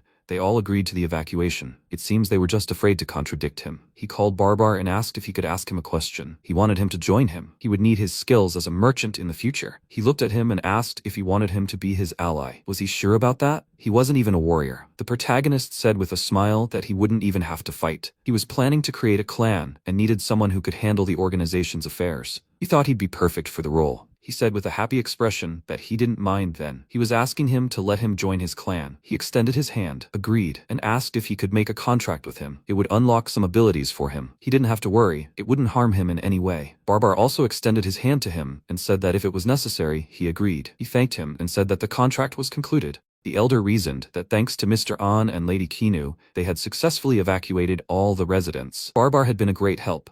The elder had eyed him as a representative for their village, but he couldn't find him. Meanwhile, Barbar stood marveling at the beauty of the enormous tree. He couldn't believe such a place existed in the dungeon. Ars the pig and Ears the dog appeared in the air. The room they were in was the dungeon's core room. They introduced themselves to him and Barbar to them. A pleasant atmosphere hung in the air. They were glad to meet. On began to explain their plan. First, they needed to give the adventurers time to sort out the breach. There were two reasons for this. First, the villagers had already abandoned the village, and they wouldn't be able to explain where the new village had come from. Second, they stood out too much. Horns, unusual clothing, not human. Once the breach is over, people will question their identity. So On wants to avoid that. Next, Barbar will head to the Lecria and report to the guild about the impending dungeon breach. He will also mention that the residents have been evacuated to the trading city of Merald. If the guild finds out about this, the authorities will not be able to remain silent. Barbar inquired about what Aeon and Kinu will be doing in the meantime. He replied that they will hold off the breach, and when adventurers appear, they will ask for help, and they will unite. After the battle, they will quietly return to the dungeon and be glad to be rescued. Barbar enthusiastically agreed with him, expressed his understanding, and immediately headed to the Lecria. On supported him and warned him to be careful, also asking that if anything happens, he should teleport back. Barbar bowed respectfully and disappeared. 2 days later, On and Kinu were advancing on the Emerald Plains, near the village of Nyaharu. On said that adventurers from Lecria and Meralda had eagerly volunteered to help and would be here soon. Barbar, in turn, sent a message stating that he had done everything as agreed, and that afterward, high-ranking adventurers had been summoned to an urgent meeting. Among them was the S-rank group Silver Moon. The suppression force would consist of about 100 adventurers. On and Kinu's task was to take advantage of the battle to show the humans that they were not enemies, and also to achieve Kinu's evolution. On encouraged her. She had recently killed many monsters, and her level had increased significantly since then. He was confident that she would evolve when they returned to the dungeon. Kinu agreed. They prepared for battle, and On told her not to stand out too much and simply to contain the breach on the mountain. She politely asked if they could begin. On gave permission, and they attacked the monsters with their abilities. This, he hoped, would make the adventurers realize they were allies, not enemies. S-rank Silvermoon adventurers passed by and decided to assist On and Kinu in the battle. On was delighted and explained that they had been traveling and had suddenly encountered a horde of monsters. He asked for cover. The adventurers sprang into action. Another group passed by, recognized the Lecria adventurers, and decided to assist them. They headed into battle to aid their allies. It was a legendary battle. On and Kinu marched hand in hand with the adventurers against the monsters. But then Kinu began to sparkle, her evolution making itself known. She and An needed to return to the dungeon. An and Kinu returned to the dungeon. An ran up to Kinu in fox form. This time she was much larger, like a bundle of cuteness. He asked if she was okay. Kinu abruptly shifted her beast form to something close to humanoid. Energy radiated from her. On noticed that her human form hadn't changed, but her magic power had increased, and now her healing could remove abnormal conditions. Her stats had also grown considerably. He was glad about this, as they wouldn't have to look for a support mage. On was confident that the adventurers would handle the breach. He and Kinu still had work to do. When they received word from Barbar that the second wave of the breach had begun, they decided to expand the dungeon. 3 days later, they received word that the adventurers had destroyed the dungeon's core, ending the breach. Barbar returned to the core room to join the group. On praised everyone and asked about the situation in the Lecria. Barbar reported that the Silver Moon group was the main force of the suppression squad, and that they were the ones who stopped the breach. He learned that this group group is only called in for emergencies. The kingdom sponsors them for their participation in suppressing the breach and provides a good reward. Barbar was given a magic bag for providing information. There are also rumors among adventurers about Auna and Kinu about their strength and that they helped stop the breakthrough. On thanked Barbar for his work and asked him to continue gathering information. Barbar accepted his task. As a result, many adventurers entered their dungeon, and they earned a good profit. On reported on the construction, saying that the dungeon currently has 8 levels, weak monsters for beginners up to level 5, and the lowest level with strong monsters for high-ranking players. They established a village on the first floor, so now everyone has their own home. Barbar was pleased to hear this news. They were on Emerald Plains. They could hunt without any problems and not worry about food. On had arranged for the construction of shops and inns with workers. He wanted Barbar to have his own shop. Barbar was shocked. On had invested in the business with the savings he'd earned as a human. He'd be happy to take a share of the proceeds if Barbar's shop became popular. He added that the village chief had asked Barbar to become their village representative. Barbar stared at him, dumbfounded, and remained silent. On said they planned to build an entrance to the second floor in 2 weeks. He asked Barbar to help him with this. Barbar said he wouldn't disappoint Aun and agreed. Ars and Years asked what they should do. Ars was ordered to seal the entrance to the dungeon. They would use it as a clan base. Years was ordered to earn points until he had enough, and then expand the dungeon. The cores understood and accepted the task. On and Kinu will head to Lekria and register as adventurers. He hopes they will achieve B rank, and once they do, they will be able to register their clan. Kinu nodded approvingly. On ordered them to follow the plan and said he would leave the dungeons to them. The boys agreed and promised to do their best. They enthusiastically set off to carry out his instructions. Meanwhile, On and Kinu were making their way to Lekria. They stood out among the locals due to their unusual attire, but that couldn't be helped. Finally, they reached the guild. On opened the door to the large hall, which he hadn't been in for a long time. The adventurers looked at them in surprise, unsure who they were. On hoped he wouldn't run into any trouble. The adventurers were glad to see them. They remembered the previous battle and how they had helped them. A pleasant lady escorted them to the guild master's office to register. A large man sat at the desk and introduced himself as the guild master of this city, his name being Spars. They greeted each other. On began the conversation with a hesitation, as they had come to register as adventurers, but were met with unexpected reactions from those around them. Spars encouraged them and asked not to worry, as he had once been an adventurer himself. He was glad to see them, as they had caused quite a stir during the breakthrough. The rescued adventurers had talked a lot about it, claiming they were incredibly strong. The guildmaster asked them to demonstrate their strength. He explained that they usually start at F rank, but depending on their strength, they could go higher. On was pleased with this news, saying they were in business. The guildmaster escorted them down the stairs to the underground training hall, where the other B-rank adventurers from the hall were. Spars said that On and Kinu would now try to fight the adventurers, but On stopped him, warning him that Kinu's magic was very powerful and that it could be dangerous for them. Spars was surprised and asked her to direct her magic at the pentagram-shaped target on the pillar. They would be able to judge their level by its power. On agreed and asked Kinu not to use wisdom, saying that he, too, would not use weapons. Kinu grunted and held her palm out toward the target. The adventurers nearby watched, doubting her power. Kinu screamed. A flaming spear, a huge fireball, shattered the target. The adventurers were shocked by what they saw and didn't understand what it was. Kinu looked at them, as if nothing had happened, smiling. They were surprised by her power, as the target had been specifically reinforced for magical attacks. Kinu smirked at them and told them On was stronger than her, and they should see for themselves. Their eyes widened at what they heard, fearing them. On began to demonstrate his skills, saying it was his turn, and asking who his opponent would be. Spars considered the B-rank adventurer candidate, Ironwall Grazer, but changed his mind and decided to take a different approach. He ordered a physical attack target made of the most durable mineral for On to attack. On prepared to attack without any enhancements, but still destroyed it. Spars hadn't understood what he'd gotten himself into. Now it was clear to him what On was capable of, and that at his level, he couldn't let ordinary fighters near him. On asked what rank they were. The guildmaster replied, C rank, because according to the rules, the maximum you could jump from F to C, but he was confident that they would quickly rise higher. He told them they could pick up their C rank adventure cards at the counter at the exit. From then on, they were official comrades. But there was one question, and he invited them to his office for a private conversation. Spars asked them point blank who they were. On wasn't bothered by his observation.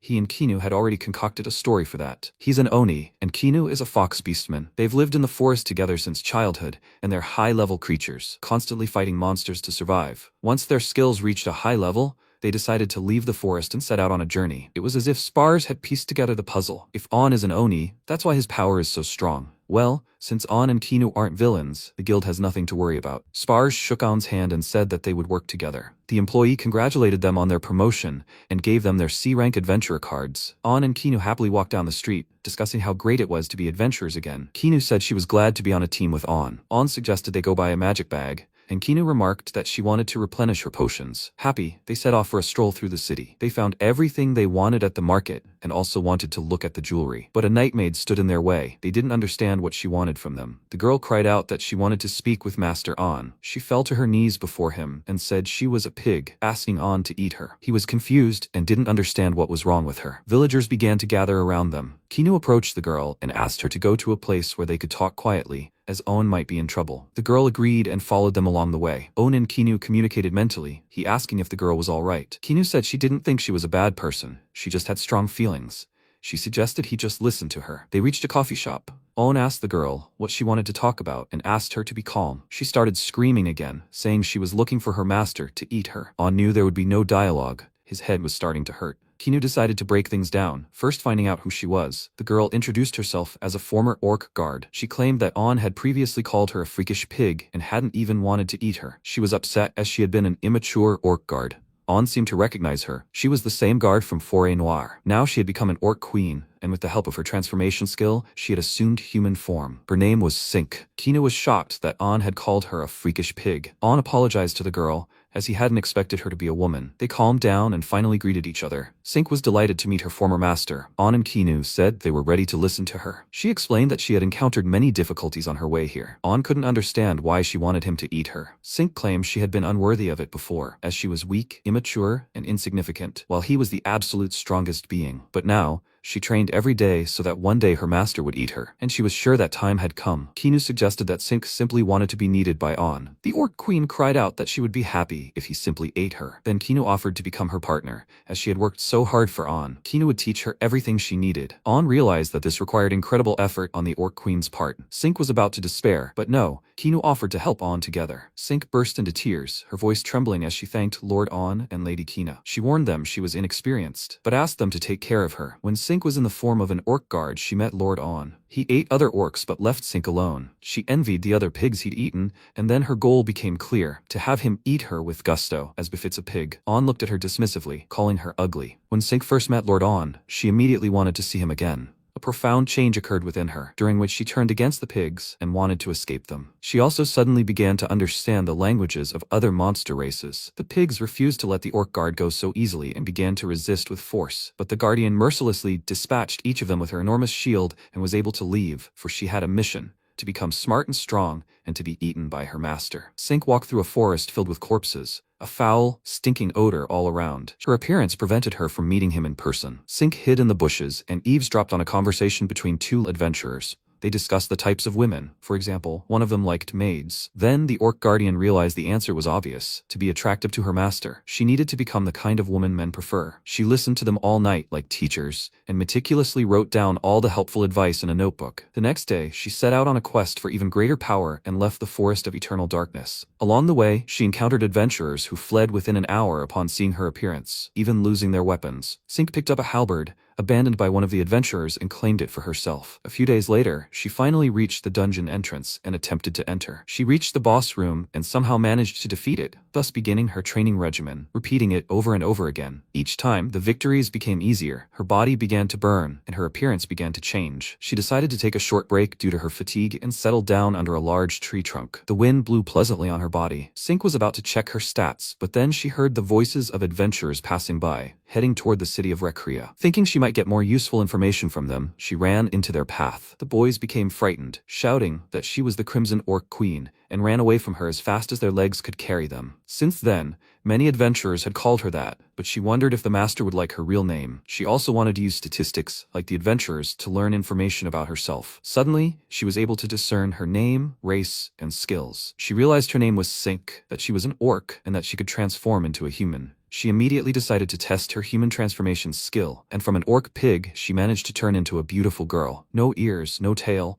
All this made her very happy. She was fired up with the idea of becoming that ideal slender girl for her master. In this form, she will be able to live peacefully among people. Sink, in her new guise, rushed into the city, eager to solve the mystery of her figure. As she ran, she encountered some female adventurers, whom she immediately wanted to ask a few questions. But the ladies were frightened by the crazy naked girl and screamed at the sight of her. They scolded Sink for walking around like that, and gave her an adventurer's cloak. Afterward, she told them everything that had happened to her before meeting them, how she had fought monsters and adventurers. The girls were shocked by her difficult journey and told her not to worry, as they would escort her to the city. She forgot her halberd and shield in the dungeon, but decided to pick them up next time, and for now, she and her companions headed toward the city. They stopped for a rest in the forest and lit a fire. Sink decided to ask the girls what being curvy meant. The girls laughed at her, and Sink didn't understand why, as she didn't think her question was funny. They told her the word described her. Sink was surprised by this. She had never imagined she already possessed this quality. The adventurers found Sink's reaction to their answer amusing, finding it odd. Finally, the girls reached the city of Recria and were about to say goodbye, but Sink stopped them and asked for help in becoming an adventurer. They took her to the Adventurers Guild, where they also told her a lot. After registering, she achieved F rank, picked up her halberd and shield, and set out to complete various quests. Another time, she achieved C rank, but that didn't matter to her anymore. Her figure was more important. Through daily training, she mastered the skill of shapeshifting for any race, but there was still one thing left for her: becoming a maid. Sink headed to the Emerald Plains to find maids, but instead she found the local savior of the world, Smash. He introduced himself and said he would help her find maids. Sink gave chase and they ran into an alley in the city, where Smash explained what it took to become a maid. He said she needed to buy herself a maid outfit, and that with her skills, she could find a good job. They said goodbye, and Sink immediately ran to the shop to order a maid outfit. She had savings from her quests. Now she is a delicious girl in a suit that he will want to eat. All she had to do was confess her feelings to her master and become his source of life force. She decided to leave all the knowledge she'd written down on her way to the city in the local library, so that it would serve as a guiding light for the lost women of this world. Suddenly, Sink smelled a sweet fragrance in the crowd, looked out, and saw her master, On. She immediately rushed after him, as if on her last grand mission. Meanwhile, On and Kinu walked calmly, unaware of the girl's identity. On had gone for a stroll through the city, unaccompanied by any of the girls. He hadn't walked alone in a long time, as Kinu was always with him. Kinu and Sink had already returned to Fornor to finish some unfinished business. They would meet with On later. In the meantime, as planned, he went to look at jewelry at the jewelry store. He wanted to conceal his monster identity with status-masking items, as adventurers tend to stay in the city. On looked at the price of each piece of jewelry: 10 gold coins, 5 gold coins, and 2 gold coins. His expression was dissatisfied. He didn't have any extra money for this. It was better to upgrade the dungeon than to waste points. He then decided to check out the armor shop, hoping they might occasionally sell jewelry. He finally found a ring of concealment and 2 necklaces of concealment for just 1 gold coin.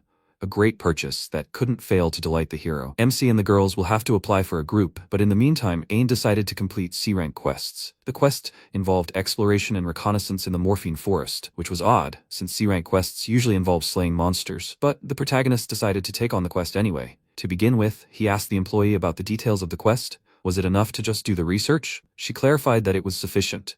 The guild had sent a request, as the ecosystem in that forest had changed. She explained to him that this forest was typically inhabited by CD rank monsters: the Red Tiger C rank, the Great Scorpion B rank, the Griffin B rank, and the Kobold D rank. Many adventurers had reported that monsters from the Scarlet Ravine had begun appearing in the Morphine Forest, so a simple investigation would be sufficient. On wondered if they could be killed, to which the girl replied that, in principle, yes, but it was too dangerous for a C rank. But suddenly, she realized that On himself was standing before her, and a smile appeared on her face. She helped him formalize the contract and asked him to take care of himself. On headed into the Morphine Forest. Adventurers ran out of the forest at him, frightened, telling him to run, as a great B-rank scorpion was hunting them. On ordered them to run forward, and he himself began to deliver a lightning strike at the monster. The blow instantly felled the scorpion, surprising On. The female adventurers were very grateful for the rescue, glad he dealt with the monster alone. They told him they had also come here to explore the area, but hadn't expected it to be like this. They also mentioned that everything had been fine when Sink had been here. On was surprised that they knew Sink, but he didn't mention it. He directed them to return to Recria to report the information to the guild, while he himself would stay behind to look around. The girls confirmed his name and headed for the city. Meanwhile, On ran deeper into the forest to deal with other high-ranking monsters. In total, he took down 3 griffins, 3 large scorpions, and 3 red grizzlies. It seemed the ecosystem had truly been disrupted. In On's 10 years of service, this was the first time. On wondered what had happened in the Scarlet Ravine. Afterwards, the protagonist collected the monster parts and returned to town, reporting all the information to the guild about the dangerous monsters in the Morphine Forest. The employee clarified that there had been a similar report from the adventurer earlier. He had also dealt with the monsters he encountered in the forest. On told her that he had defeated 9 monsters and that he had their limbs as proof, but the girl stopped him and escorted him to take them to the butchering place behind the guild. She opened the door to the butchering room, where they were greeted by Kito the cat. He pointed with his knife at the table where the monsters should be placed. On began laying out the carcasses. but there was not enough room on the table due to their number and size. Then, Kito told him to place the rest in the back room. The employee told Kito that this was the number of monsters from the Scarlet Ravine. Kito was surprised by On's strength, as all the monsters had broken faces, but the rest of their bodies were intact. He offered to increase the ransom for such quality. On was pleased. The employee noted on the sheet that On had completed the task, which was enough for the report. She told On that she would report to the guild master about what was happening in the forest, and that On would receive his payment tomorrow. He agreed and said goodbye to her. MC returned home, where the girls Kinu and Sink were waiting for him. From the outside, their bond seemed kindly sisterly. On asked if Kinu had finished her business. Kinu reported that Sink was very smart and they chatted about many things. The protagonist attracted their attention by planning to give them jewelry he had bought in the city. He told them that these jewelry concealed their stats, and that they should definitely wear them when entering the city. The girls were very happy with this gift, and thanked On. MC encouraged them and said that starting tomorrow, they would actively complete quests to increase their rank to B. He also offered to help them choose a team name to register them. Kinu suggested On's magic, but then remembered Black Lightning and decided to go with Black Thunder. On and Sink supported her choice. The protagonist said he would register the team later and wished the girls good night. He lay down on his bed, his mind filled with the memory of how wonderful it was that the girls had become friends. It made him happy. At dawn, Kinu found herself in On's bed. He quietly got out of bed and left the room. A joyful Sink greeted him there. She had prepared breakfast for him and was waiting for her master. Master Ars helped her and built a room for Sink and a kitchen. The queen waited for her master's reaction to her dish, and he, in turn, asked her to cook for them regularly, as it had turned out so delicious. Sink was delighted by these words, moved to tears by them, and accepted this great honor from Eun. Meanwhile, Kinu was awakened by noises coming from the room. She came out and saw a happy On and Sink, along with a beautiful breakfast of omelette and bacon. The morning was truly wonderful. Barber dropped by, and they all gathered around the table to enjoy a wonderful breakfast. As planned, they headed out to complete quests to obtain a B rank. A guild member soon congratulated them on achieving their new B rank. This was the first step toward realizing their dream. Since childhood, Aon had dreamed of creating a clan with friends he could trust like family. He registered their clan with the guild, but to officially become a clan, 10 days must pass after submitting the application. This is all for verification. Nothing can be done. On recalled how, as a human, he'd almost given up on forming a clan, but now that he'd become a monster, he'd met good friends and was making his dream come true. Sink and Kinu were inspired by the changes. They were now becoming stronger and more useful alongside everyone else. On was glad he'd once become a monster. Wounded adventurers were crawling into the building, and On ordered Kinu to heal them with his magic while he used a potion. They quickly revived them. A wounded adventurer said that a huge black dragon, most likely S rank, was heading to Lecria. The guild master learned that it was in the Morphine Forest. On suggested they first take the seriously wounded to the infirmary, to which the guild staff immediately responded, promising to take them themselves. Spars tried to dissuade On, asking Black Lightning to come to his room. Spars explained that the forest ecosystem had begun to change 2 weeks ago. An A-rank team, the Illusory Spring Breeze, consisting of 4 adventurers, had been sent to investigate, but they had been defeated in battle. There were currently no S-rank adventurers in the city, and even if they asked nearby towns, they wouldn't be able to help in time. It was hard for Spars to ask the guys for this, but there was no other way. He asked them to somehow stop the dragon. This was a personal request from the guild master, because only Black Lightning could do this, and the reward would be appropriate. On was thrilled by the idea, as this was their first quest, so of course he agreed. Sink asked for details of the operation, and Sparge said he had already called for help from the Meralda Adventurers Guild. They would arrive in half a day at best, or within a day at the latest. They will need to stall for time until the evacuation of civilians is completed, as it was unknown why the dragon was heading specifically for this city. On asked if they could kill it. The guildmaster warned him that it was too dangerous and best not to act recklessly. On agreed, and asked his companions if they agreed. The girls were excited for the battle and immediately agreed. Spars bowed to the guys and said that he was really sorry, but On stopped him, clapped him on the back, and asked him to send them off with more enthusiasm at times like these, as he was the guildmaster. The guildmaster recovered and agreed, wishing them luck and that they would leave the city to them. The trio headed into the forest to search for the dragon. It flew at high speed and immediately crossed their path. On said he would go ahead and throw it off, and the girls would chase after them. He activated lightning and moved to strike the dragon. He attacked it with an aerial dance. Kinu worried if everything was alright with On, but he said everything was fine, but if the monster flew, it would be a problem. He ordered Kinu to aim her magic at the monster's wings, and Sync would need to provoke him and divert his attention to her. Sync activated a provocation against the dragon, and Kinu directed her magic at it. The girls defended On so vigorously that Kin soon had to heal Sync. While the girls were distracted, the dragon attempted to attack them, but On counterattacked and protected the girls. Sync thought On was winning, but he realized something was wrong with this dragon. He had no control over his actions, his attacks were impossible to predict, and every blow was extremely painful. They decided to continue the fight until they could find the cause of his deviant behavior and save him. On instructed them to proceed as follows. Kin would attack the wings, Sync would continue the provocation, and he would approach and inspect the dragon. He apologized to the girls, as this was a great risk, but they said everything was fine. MC activated thunder drums and lightning bolts, flew above the dragon, and saw something that surprised him, the magical sword, Fram, protruding from its back. He descended onto the screaming monster's back to get a closer look at the source of his concern. Then he understood everything and went to the girls to explain the monster's behavior. He told them he saw a sword there, which they needed to retrieve to stop the dragon's rampage. But first, they needed to stop the dragon, at least temporarily. The girls suggested knocking it out,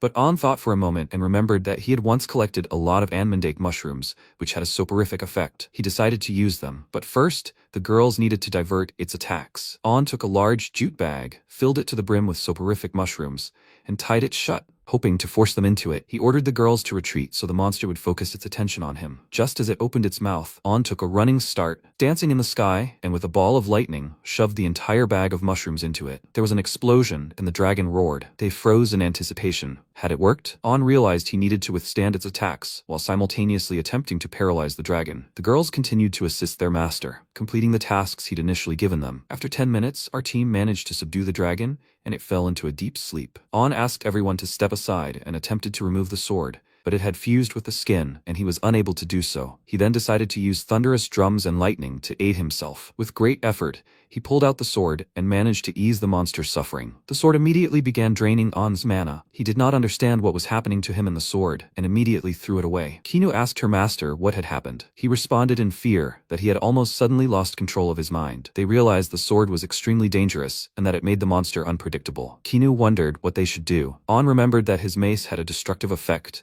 and began to destroy the sword. He broke it in a second and exhaled. MC added that they would need to report everything to Spars upon their return and put the sword in his bag. A strange glow began to emanate from the dragon, and it suddenly changed its form to that of a human. It was a dark-haired, thin man, very exhausted. On ordered Kinu to heal him. After the healing, the man woke up and didn't understand where he was or who the people were next to him. On asked the man if he was really a black dragon, to which he rudely asked, "Who the hell is he?" The maid, Sync, wouldn't tolerate this humiliation of her master's honor and scolded the stranger for his behavior. How dare he address the master informally? Sync was beside herself with anger and wanted to flatten this scoundrel. On awkwardly corrected her manner of speech, which had changed with anger. She apologized to the master for her behavior. The stranger continued to ask, "Who the hell are they?" But Sync couldn't be stopped. She was indignant at the way he addressed the master who had saved him. On asked her to stop, and after a few minutes, she apologized to everyone for what had happened. The stranger also offered his deepest apologies to the master and introduced himself as Drake. He had asked for forgiveness for his rudeness, unaware that they had saved him. Sync was delighted with the new man, and asked to be retrained into an excellent servant,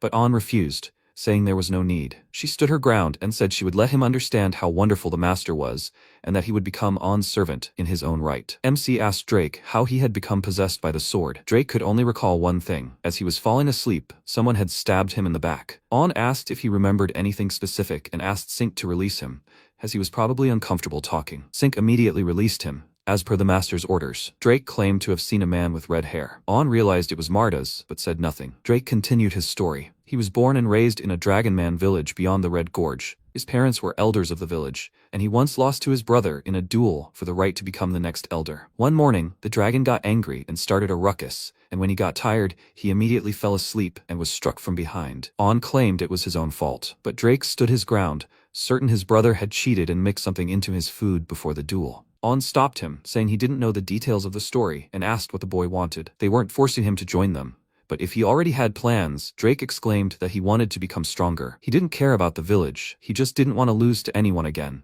They encouraged him. After all, they have a common goal. On reminded him that he could become stronger if he put in the effort, and they would have more fun together than alone. Drake couldn't believe that they accepted him as a comrade. Sync sighed and said he'd have to sign a subservient contract with her, but Kino encouraged him, saying it could be broken. Drake recalled being partially conscious during the fight and feeling annoyed at the beating he'd received. He envied their trust in each other, though he remembered it vaguely. Drake exclaimed that he wanted to be part of his older brother, On's team. On was kindly surprised by his new nickname, accepted it, and signed a contract with him. They rejoiced together and promised to assist him in his training. Drake was delighted, bowing to them in gratitude and saying he'd be happy to work with his big brother and big sisters. He beamed. On decided to check Drake Baresti's stats, and he showed them to him. Race, Dragon Man, title, subordinate, skills, wind, wind cutter, cyclone, dragonization, and flight. Meanwhile, the heroes began to hear the clatter of hooves. It was an illusory spring breeze, and Master Spars had rushed to the rescue. Upon meeting On, they inquired about his condition and simultaneously searched for the dragon,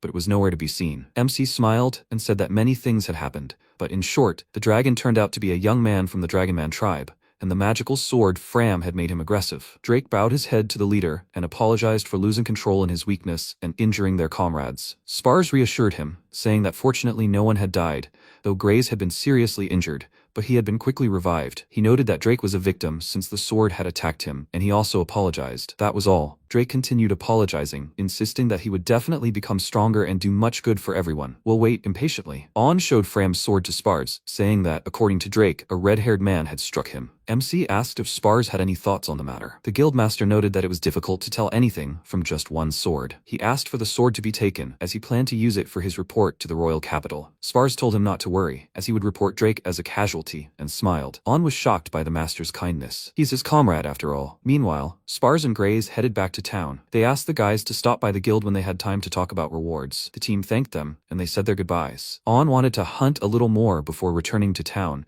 as he was supposed to evolve soon. Kinu wanted to go with him. Sink said that she and Drake would have to go to Fornovar first, given that this was the situation. She said she'd explain everything he needed to know along the way. On asked her to be gentle with him. Drake was frightened by her words and trembled. She called him along, and he kindly ran after his older sister, Sink, like a little dog. MC silently wished him well. On and Kinu went for a walk through Morphine Forest. They hoped to level up quickly, and they succeeded quickly. On began emitting lightning. It seemed to have begun. The celestial demon had activated. Had its status really been upgraded? Now it was on par with even an S-rank adventurer. Kinu was delighted and rejoiced along with On. And since he evolved, they could return to the Lecria. Upon their return to the Lecria, the villagers stared at them like superstars. Black lightning emanated from everywhere, grateful for their salvation. The villagers praised their feat. After all, they had defeated the dragon, something Spars had managed to tell everyone about. Previously, people had stared at them out of curiosity, but now their gazes were filled with respect. They had been recognized. The crowd followed them all the way to the guild. Spars noticed with a smile that the guys were late. They were tired. After all, he had signed their merits in advance. He had told him not to say such things. If they were accepting Drake into the party, they should at least do this. On agreed with him, and Kinu apologized to the master, but also said she'd been a bit scared. Spars said he'd reported everything to the capital, Ulrain and Meralda. Regarding the reward, along with the founding of the clan, they needed about a week, so they'd have to wait a bit. On said they'd return in a week. He told Spars that they were now living in the Beastmen village of Plenworth, located in the center of the blue-green plains. If the master needed anything, he should contact Barbara's representative. Spars had already heard something about this village from adventurers and said he'd figured out where it was and would send a messenger. MC was excited to finally talk about this village. He was about to say goodbye, but the master stopped him. Spars said that Count Stedrius, the ruler of Lecria,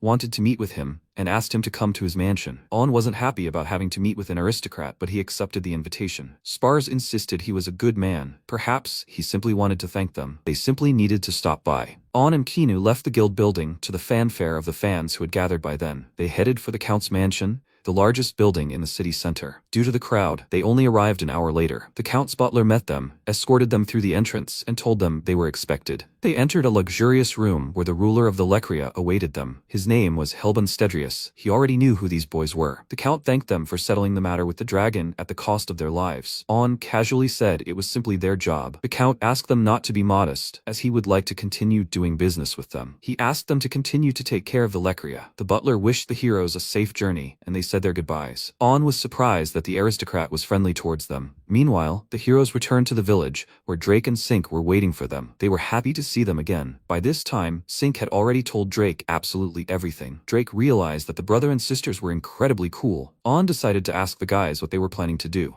Kinu said she would be with On. Drake decided to go to town to register as an adventurer and complete quests for the sake of good. Sink, in turn, went to accompany Drake. On encouraged everyone and said that they now had a week of free action, and if anything happened, they should immediately contact each other via telepathy. Ars and Urs summoned Barbar via telepathy. They discussed dungeon management together. On was ready to introduce their village to the people in advance. Barbar asked how early. MC wanted to do it tomorrow. Barbar was surprised by his haste. Did he have a plan? The protagonist confidently recited the plan. The dungeon should become the talk of the town. He'd already informed Spars about the Beastman village, and a dungeon entrance should appear late at night. Early in the morning, he and Barbar would explain to the villagers that a new dungeon had appeared, as one near the village of Niahal had disappeared. Meanwhile, Drake and Sink would report to the guild that they'd found the dungeon. Spars would thank them for the information. The villagers would be reassured, as the desired impression had been created. Barbar, Urs, and Ars were delighted with On's idea. It was a good one. The protagonist exclaimed that an unexplored dungeon was every adventurer's dream. He began to outline his plan. To attract adventurers, they needed to place chests with rare items on the upper levels. Once everyone gathered in Plenworth, they would have their own adventurers guild, inns, and other shops. Kinu said the more people they had, the more points the dungeon would earn. On agreed with her, but noted that he wouldn't let them complete the dungeon. When the dungeon points come in, he and Years will add levels and increase the difficulty. MC told everyone to get started, and he sent Kinu and Ars to set up the clan headquarters. Everyone accepted the order. They were interested in what would come of it. They counted on each other, and each strictly followed On's plan. The dungeon opened, and the next morning, an entrance to it appeared in the Beastman village. The residents were saddened, as they would have to evacuate. Barbar tried to stop the panic, asking everyone to calm down. But the residents were indignant. They had thought a safe village had been established, and then this. On noticed he wasn't quite managing to control the crowd. He entered and asked what all the noise was about. The villagers noticed him and began complaining about the dungeon's appearance, asking On-san to destroy it. Barbar apologized to him, but it was too late. The crowd couldn't be stopped. Then On cried out for everyone to listen to him. He believed the dungeon's appearance was a great stroke of luck, as it would bring them prosperity. They would have a guild that would regularly thin out the monsters, and there would be no breakouts. He would negotiate with the guild and ask them to establish a branch in the village. Therefore, he asked the residents to consider this village safe. He believed this was a stroke of luck because it would be easier to attract people to the village. Trade would begin, there would be large sums of money, and the village would begin to expand. Over time, it would become a city, an even more comfortable and pleasant place to live. He expressed all his thoughts on the matter to them. Barbar supported On. He was in favor of this. After all, there was no place for them anywhere, and this was the only village. If it grew, then their authority in the world would increase, and living conditions would improve. He thought it was a fun idea. It fluttered within him. When the villagers listened to them, they realized it was a brilliant idea. They could trade, open a store, a tavern, anything, and become rich. They were determined to build their dream city. Barbar listened attentively to the wishes of each villager. Some wanted a park, others wanted a cafe, a bookstore. On sat in his room, mentally transmitting a message to his partners, Sink and Drake. He said he had opened the entrance to the dungeon and wanted them to report everything to the guild on his behalf. Drake boasted that he had also registered as a C-rank adventurer and was already doing his best to be kind. On told them that he and Kinu would be heading to the Lecria in a few days, and until then they should handle their quests. His partners accepted his request. MC wondered if his plan would work while he simply monitored the situation and adjusted the dungeon. Within 5 days, there were many adventurers in the village. On hadn't expected such a large number. He realized the trap had sprung on the first group of adventurers, as they'd found a blue rarity item. They'd also realized the upper levels were safe to explore. Barbar said that E-rank and D-rank adventurers were teaming up and could explore them. Currently, about 5 groups were exploring the dungeon. The A-rank group, Illusory Spring Breeze, was leading in loot. They'd felled a red ogre on level 10 and obtained a blue rarity bow. After all this, they returned. On considered it. He'd only created 13 levels, so there seemed no danger of the dungeon being cleared. But should he add more levels, or should he summon stronger bosses? Iris began adding levels. Barbar handed On a letter from a guild messenger. MC was surprised it had arrived so quickly. He'd probably receive his reward tomorrow, but he didn't bother reading it. He wanted to go to the Lecria with Kinu. First, they met their partners, and then they found their way to the guild. Spars apologized for calling them early, as the reward had arrived today, and he needed to discuss the dungeon with him. But first, about the reward. On and Kinu had been approved for a promotion to S rank. Therefore, Black Lightning became an S rank group. The protagonist was stunned by this information. After all, it had only been a month since they registered. Spars claimed this was unprecedented, as the lack of an S rank group in the city was a problem, but now it was gone. In the case of the Drake, he was considered a victim and would not be punished, since Black Lightning's supervision would be no problem. The guys were very grateful to him. He also added that their clan application had also been approved. Had they come up with a name? On proudly declared that their name was Star Conquerors. The clan's grandiose goal was to become the strongest in this world. All of them are capable of achieving it. Spars decided to give them a good reason. He announced that in 2 months, the kingdom would host a second-year clan confrontation tournament where they would compete for rank. This tournament determines the clan rankings in the Alt Kingdom database. Spars assured them that the higher-ups would want to see their strength since they had been allowed to participate. He suggested they could give it a try, as he was sure it would be easy for these guys and was eagerly awaiting this moment. How far would they go? On excitedly exclaimed that they would definitely win, since they were participating. His companions were on board. The guildmaster burst out laughing, knowing On would say that, and he knew the count would be pleased too. Finally, he decided to pursue a more substantial reward, a katana, and used his connections to obtain it. On was as happy as a child as he held it in his hands. He asked if he could have it. Spars nodded affirmatively and said he hadn't made a mistake in his choice, as he'd originally intended to give him money. MC launched an evaluation of the katana. White Crane, Red Rarity, Attack Power 20. Created by a master from the Wakanamitsu country, causes additional attribute damage when passing magical power. This is an incredible weapon. On was thrilled by its power. Spars realized he'd launched the appraisal and added that not many wield it. It's classified as a magic sword. He was sure On would be able to use it. On whispered that he'd only held it briefly as a child. He sincerely thanked him for the gift and promised to learn how to wield it. Spars thought On was acting childish. If he was so happy, then Spars had made the right choice and hadn't wasted his efforts to obtain it. From now on, Spars was counting on their clan, but On remembered the conversation with the dungeon. The master had said he had confidential information about dungeons being destructible, and he only shared this information with A rankers and above. On was surprised, but Spars continued that there had recently been a breakthrough, triggered by an S-rank group from Meralda Silversand Wind. They had destroyed the core, and the dungeon had disappeared. He asked them if they completed the dungeon,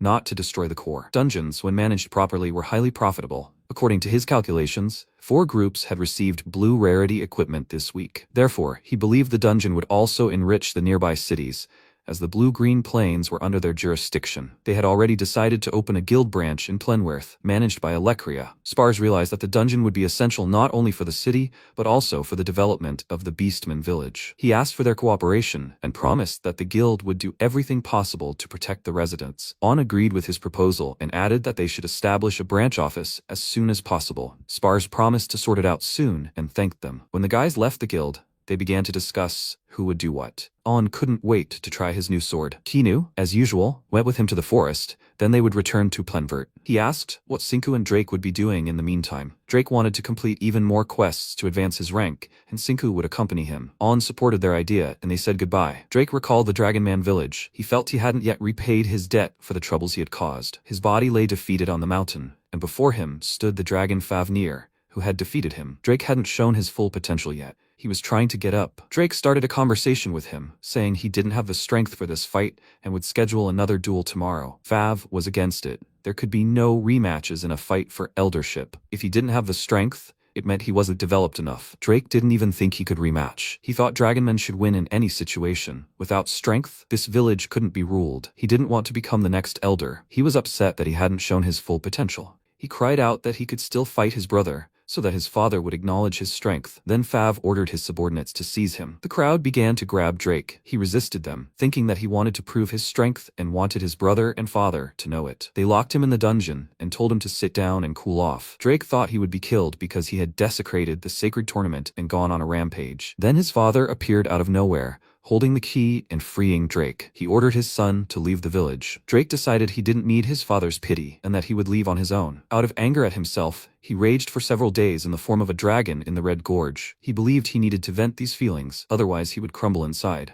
After long wanderings, he lay down to sleep, but suddenly a sharp pain pierced his back. It burned. Drake saw a red-haired man fleeing the scene of the crime. Suddenly, malicious thoughts with a thirst for blood began to appear in his head. He tried to resist them, but gradually lost control of his body. He flew over a large city, wanting to destroy it, to spill human blood, but at the same time he resisted it. Finally, his consciousness lost control, and he begged for it to stop. When Drake came to his senses, he realized that he had fallen, and that someone had stopped him. Memories flashed through his head in which the guys with perfect coordination stopped him. He envied their unity, but suddenly, overcome by his emotions, he transformed into a human. On, Kinu, and Sink stood before him. He realized he'd been acting up and that these guys had stopped him. He subsequently forged a contract with his brother On and learned from his older sister Sink everything that had happened. Drake realized that everyone had endured a very difficult path to reach their current lives. He realized that he had strong people around him and that they were nothing to fear. He believed that from now on he would live for the sake of the clan. His current pride was this team. Sink called out to him to go, and he immediately rushed after her. Drake moves forward for the sake of his comrades. Meanwhile, in the forest, On and Kinu were fighting high-ranking monsters.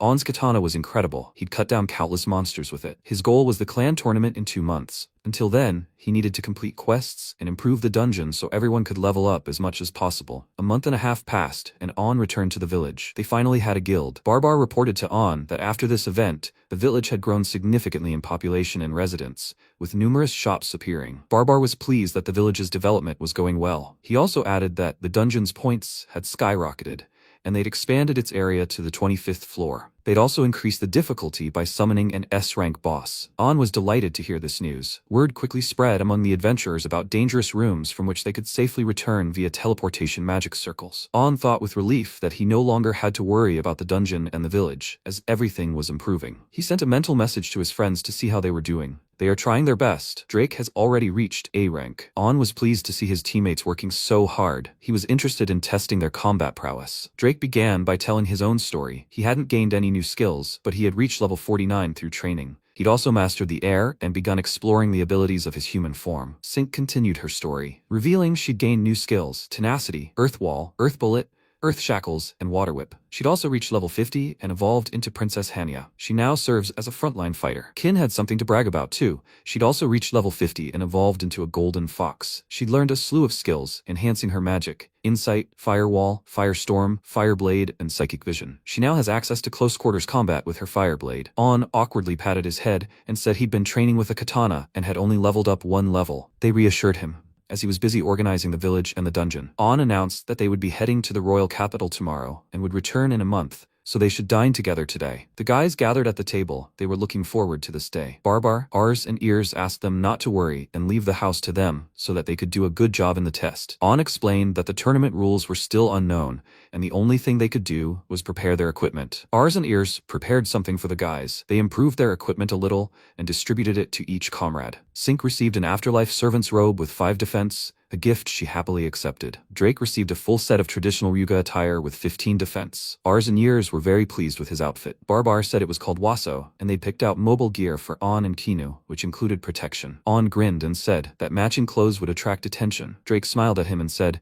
he dreamed of such a thing. Sink bowed and said it would be a great honor for her. Ars turned to Kinu. He'd heard she'd changed her fighting style and didn't have a weapon, so he'd prepared twin blades that would be suitable for her high attack power. He handed her the weapons, and she beamed with happiness and thanked him, adding that she'd train. They were twin Mizuchi blades with an attack power of 6. They were very light and comfortable, suitable for combos. It was On's turn. Eris handed him a ring. He'd been pondering what to give him for a long time. On launched an evaluation of the ring, and it turned out to be resistant to magic, neutralizing all anomalous conditions coming from outside. This was what he needed most now. On thanked him and promised to take care of the ring. Barbar was pleased to hear thanks. Ars told the guys to have a good rest because they were leaving tomorrow. They agreed and set off to prepare for the following day. The next morning, they set out. Barbar saw them off and urged them to be sure to win. On told him their plan. They would arrive in Merald in the afternoon, stay there for a couple of days, repair their equipment, and then head out for the night until the tournament began, and finally, to the capital. The long journey for the heroes began. The trading city of Merald appeared before them. To enter, the guys need to stand in line and present documents. They showed their cards to the guard, and he happily let them through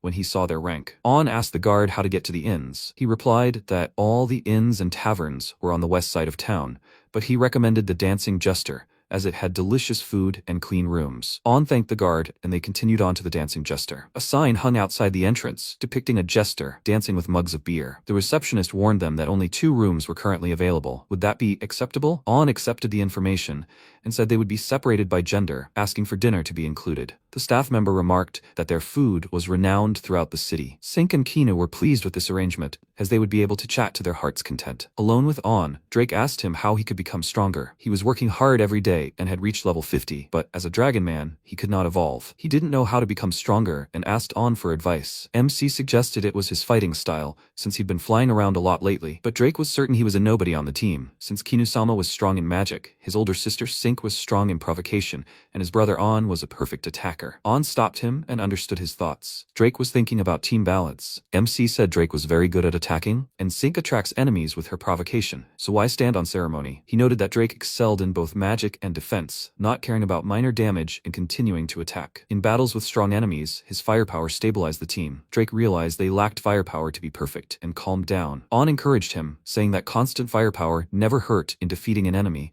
and he also offered the girls extra help. He offered Drake the use of his club. Drake was surprised by On's generosity, as he had once loved this weapon. But On reassured him, saying that Drake would be better with it. Drake cheerfully took the club in his hands, and his hesitation immediately vanished. He would definitely master this weapon. On supported his ideas. Meanwhile, Kinu and Sync invited the boys to lunch at the tavern on the first floor. They sat at a table full of food and chatted. On confirmed that the guard hadn't lied and that the food was delicious, and they agreed. Then, behind him, he heard talk of rumors about the city and was surprised. They hadn't heard anything about it. On realized he'd have to ask directly. There was no other way. But he wasn't very fond of talking to strangers. Then Drake offered his candidacy and went into action. He bought the men drinks and made pleasant conversation. In On's eyes, this was impressive. Kinu added that he was the friendliest among the adventurers in the Lecria. Sometime later, he returned with news. Apparently, someone had been attacking slavers' lairs and freeing slaves since last week, but no one had seen his face, as he had put all the slavers to sleep. On was saddened by the news that there were slaves here too, but he wondered what would happen tomorrow, what the residents were talking about. Drake reported that there were only 3 slavers in this city, and tomorrow night they could attack one that hadn't been attacked yet. The stranger only rescued kidnapped demi-humans. They supposedly considered him a hero. On thought, a hero who attacks the slave traders? He wondered what kind of person this stranger was. He suggested a change of location, since slavers were running an illegal business in Meralda, kidnapping demi-humans. Since this was tacitly acknowledged in the city, it meant that bribes were going to the local nobles. On was disgusted by everyone involved. While the rest of the city remained silent, there were those who opposed it. This inspired On and the others. They wanted to help him and the slaves. It was typical of the protagonist. He couldn't ignore people in need. The guys were on full alert. He outlined a plan of action for them to begin with. They would gather information that night. It would be good to meet the Liberator, and if that didn't work out, they would support him from the shadows tomorrow. He was worried that the slavers might know about this, and it was also unknown where the freed slaves had gone. The team immediately divided up their tasks. Sync went to find the whereabouts of the freed slaves. Kinu also decided to take on the task, but to a different location. Drake suggested searching from the air, and On went to the slavers to verify this illegal business. Everyone sprang into action immediately. On used his connections and wearing a cloak, approached the slaver. The slaver asked him what kind of slave he was looking for, but On stopped him and said he was new to the city and didn't need slaves, but he did have money. He handed the sack to the slave trader, who was stunned by the gift. The slave trader immediately offered the traveler a discount on the elf. On asked to see him, and the slave trader took a lamp and escorted him down the stairs to a room. He muttered that, besides the criminal slaves, they had others. Finally, they reached a wooden door, behind which lay a dungeon with beastmen slaves, locked behind bars. On watched this spectacle and realized they were behind 2 doors. Then he began to hear the girl's screams. She didn't want to go down and begged him to let her go. She didn't want to become a slave. Let him take his hands off her. On saw the elf, accompanied by a huge guard. He was surprised she was there. The merchant sensed the buyer's uncertainty and asked him what had happened, to which On reassured him and asked, "Is this an elf?" The merchant began to talk about the girl as if she were a valuable commodity, having arrived only minutes ago. He insisted that On was extremely lucky. MC whispered to the merchant if he could speak with her, and the merchant nodded approvingly. On walked up to the girl and asked her name, but then recognized her as Sync. He began to mentally signal her, asking what she was doing here. The girl said he didn't need to know her name, and, mentally, as Sync, conveyed to him that this was an undercover investigation. On smirked and said she was sassy, but he liked her, while mentally conveying to her that this was too much, even for her. The girl screamed that she didn't need to be liked by the likes of him. Mentally, Sync conveyed to him not to worry, as this was a reliable way to find the location of freed slaves. He silently asked her to leave immediately if danger became a problem. She agreed, saying she could escape at any moment. On praised the girl's strong character to the merchant. She said it was disgusting. Then On decided to ask the merchant for a price. The merchant was surprised he liked her and offered 90 gold, since she was untrained. On began haggling and offered 80 gold, but the merchant didn't back down, setting the price at 85 for the girl and adding a slave contract as a bonus. On accepted the price, but warned that he would return for her tomorrow. Until then, he asked them to treat her with care, and if they injured her, he would not forgive them. The slave trader, seriously alarmed by the buyer's reaction, promised to do everything as best he could and bid him farewell until the following evening. On wondered if the illegal trade did exist after all. He was confident Sync would escape, but upon her return, he'd lecture her about valuing herself more. He immediately transmitted the information through his thoughts to his partners, informing them that he'd obtained evidence and asking how they were doing. Kinu replied that there was nothing on the western side yet. Drake also mentioned searching above. On asked them to return to the room, since that's how things were going. Drake inquired where Sync's sister was, to which he replied that he would tell everything in the room. The guys couldn't believe Sync was acting so crazy and promised to give her a dressing down upon their return. On tried to calm them down, saying that thanks to her, it would be easier for them to act tomorrow. He said he wanted to systematize the information after mentally linking with Sync. Kinu also really wanted to talk to her. Drake decided to continue patrolling, and the guys began preparing for the next day. The next morning, Drake mentally sent information to On. He discovered a suspicious individual who was completely concealing his presence. That guy was lurking in an alley 2 blocks from the MC. On gave orders to continue monitoring him and took the information into account. The protagonist was heading toward the slave trader. Guards were stationed at the entrance. On knew something was about to happen, but he didn't expect it to be now. As if invisible, the stranger dispatched the guards. MC understood that the security inside was stronger and it would be difficult to continue alone. But he decided not to go for long. He relayed the information to the others and ordered them to continue surveillance. On activated lightning and approached the faceless criminal in a black cloak. The Wanderer raised his blade and was about to attack, but On was surprised and asked him to stop, as he wanted his cooperation. He informed him that his comrade had already infiltrated the area and offered to listen to him. On simultaneously launched an enemy assessment, but an error occurred. This was impossible due to the cloak he was wearing, which was interfering with the process. The Wanderer asked for proof of his allyship. On assured him that if he were an enemy, he wouldn't approach him without attacking, to which the Wanderer agreed. He explained that the security inside was heavily guarded and that they needed to form an alliance to infiltrate. But the Wanderer was adamant,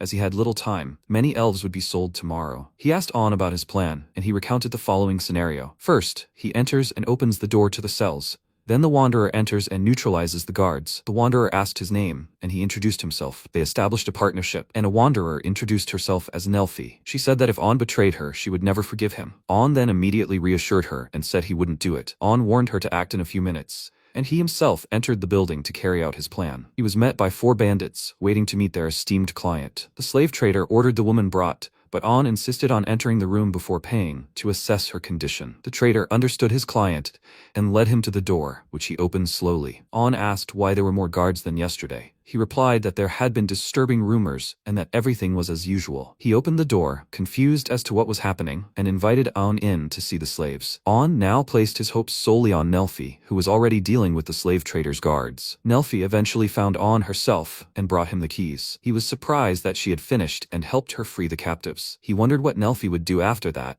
and where she was hiding the people. She replied that they were in a shelter in the eastern district, and if he wanted to talk, he should help her move them. They helped her, of course, and she thanked them for it, and revealed that she was from the Dark Elf tribe. Nelfi apologized for her rudeness to On, but he told her not to worry, as it was inevitable. Black Lightning introduced themselves to the people as a group of S-rank adventurers. Nelfi was only concerned about one thing.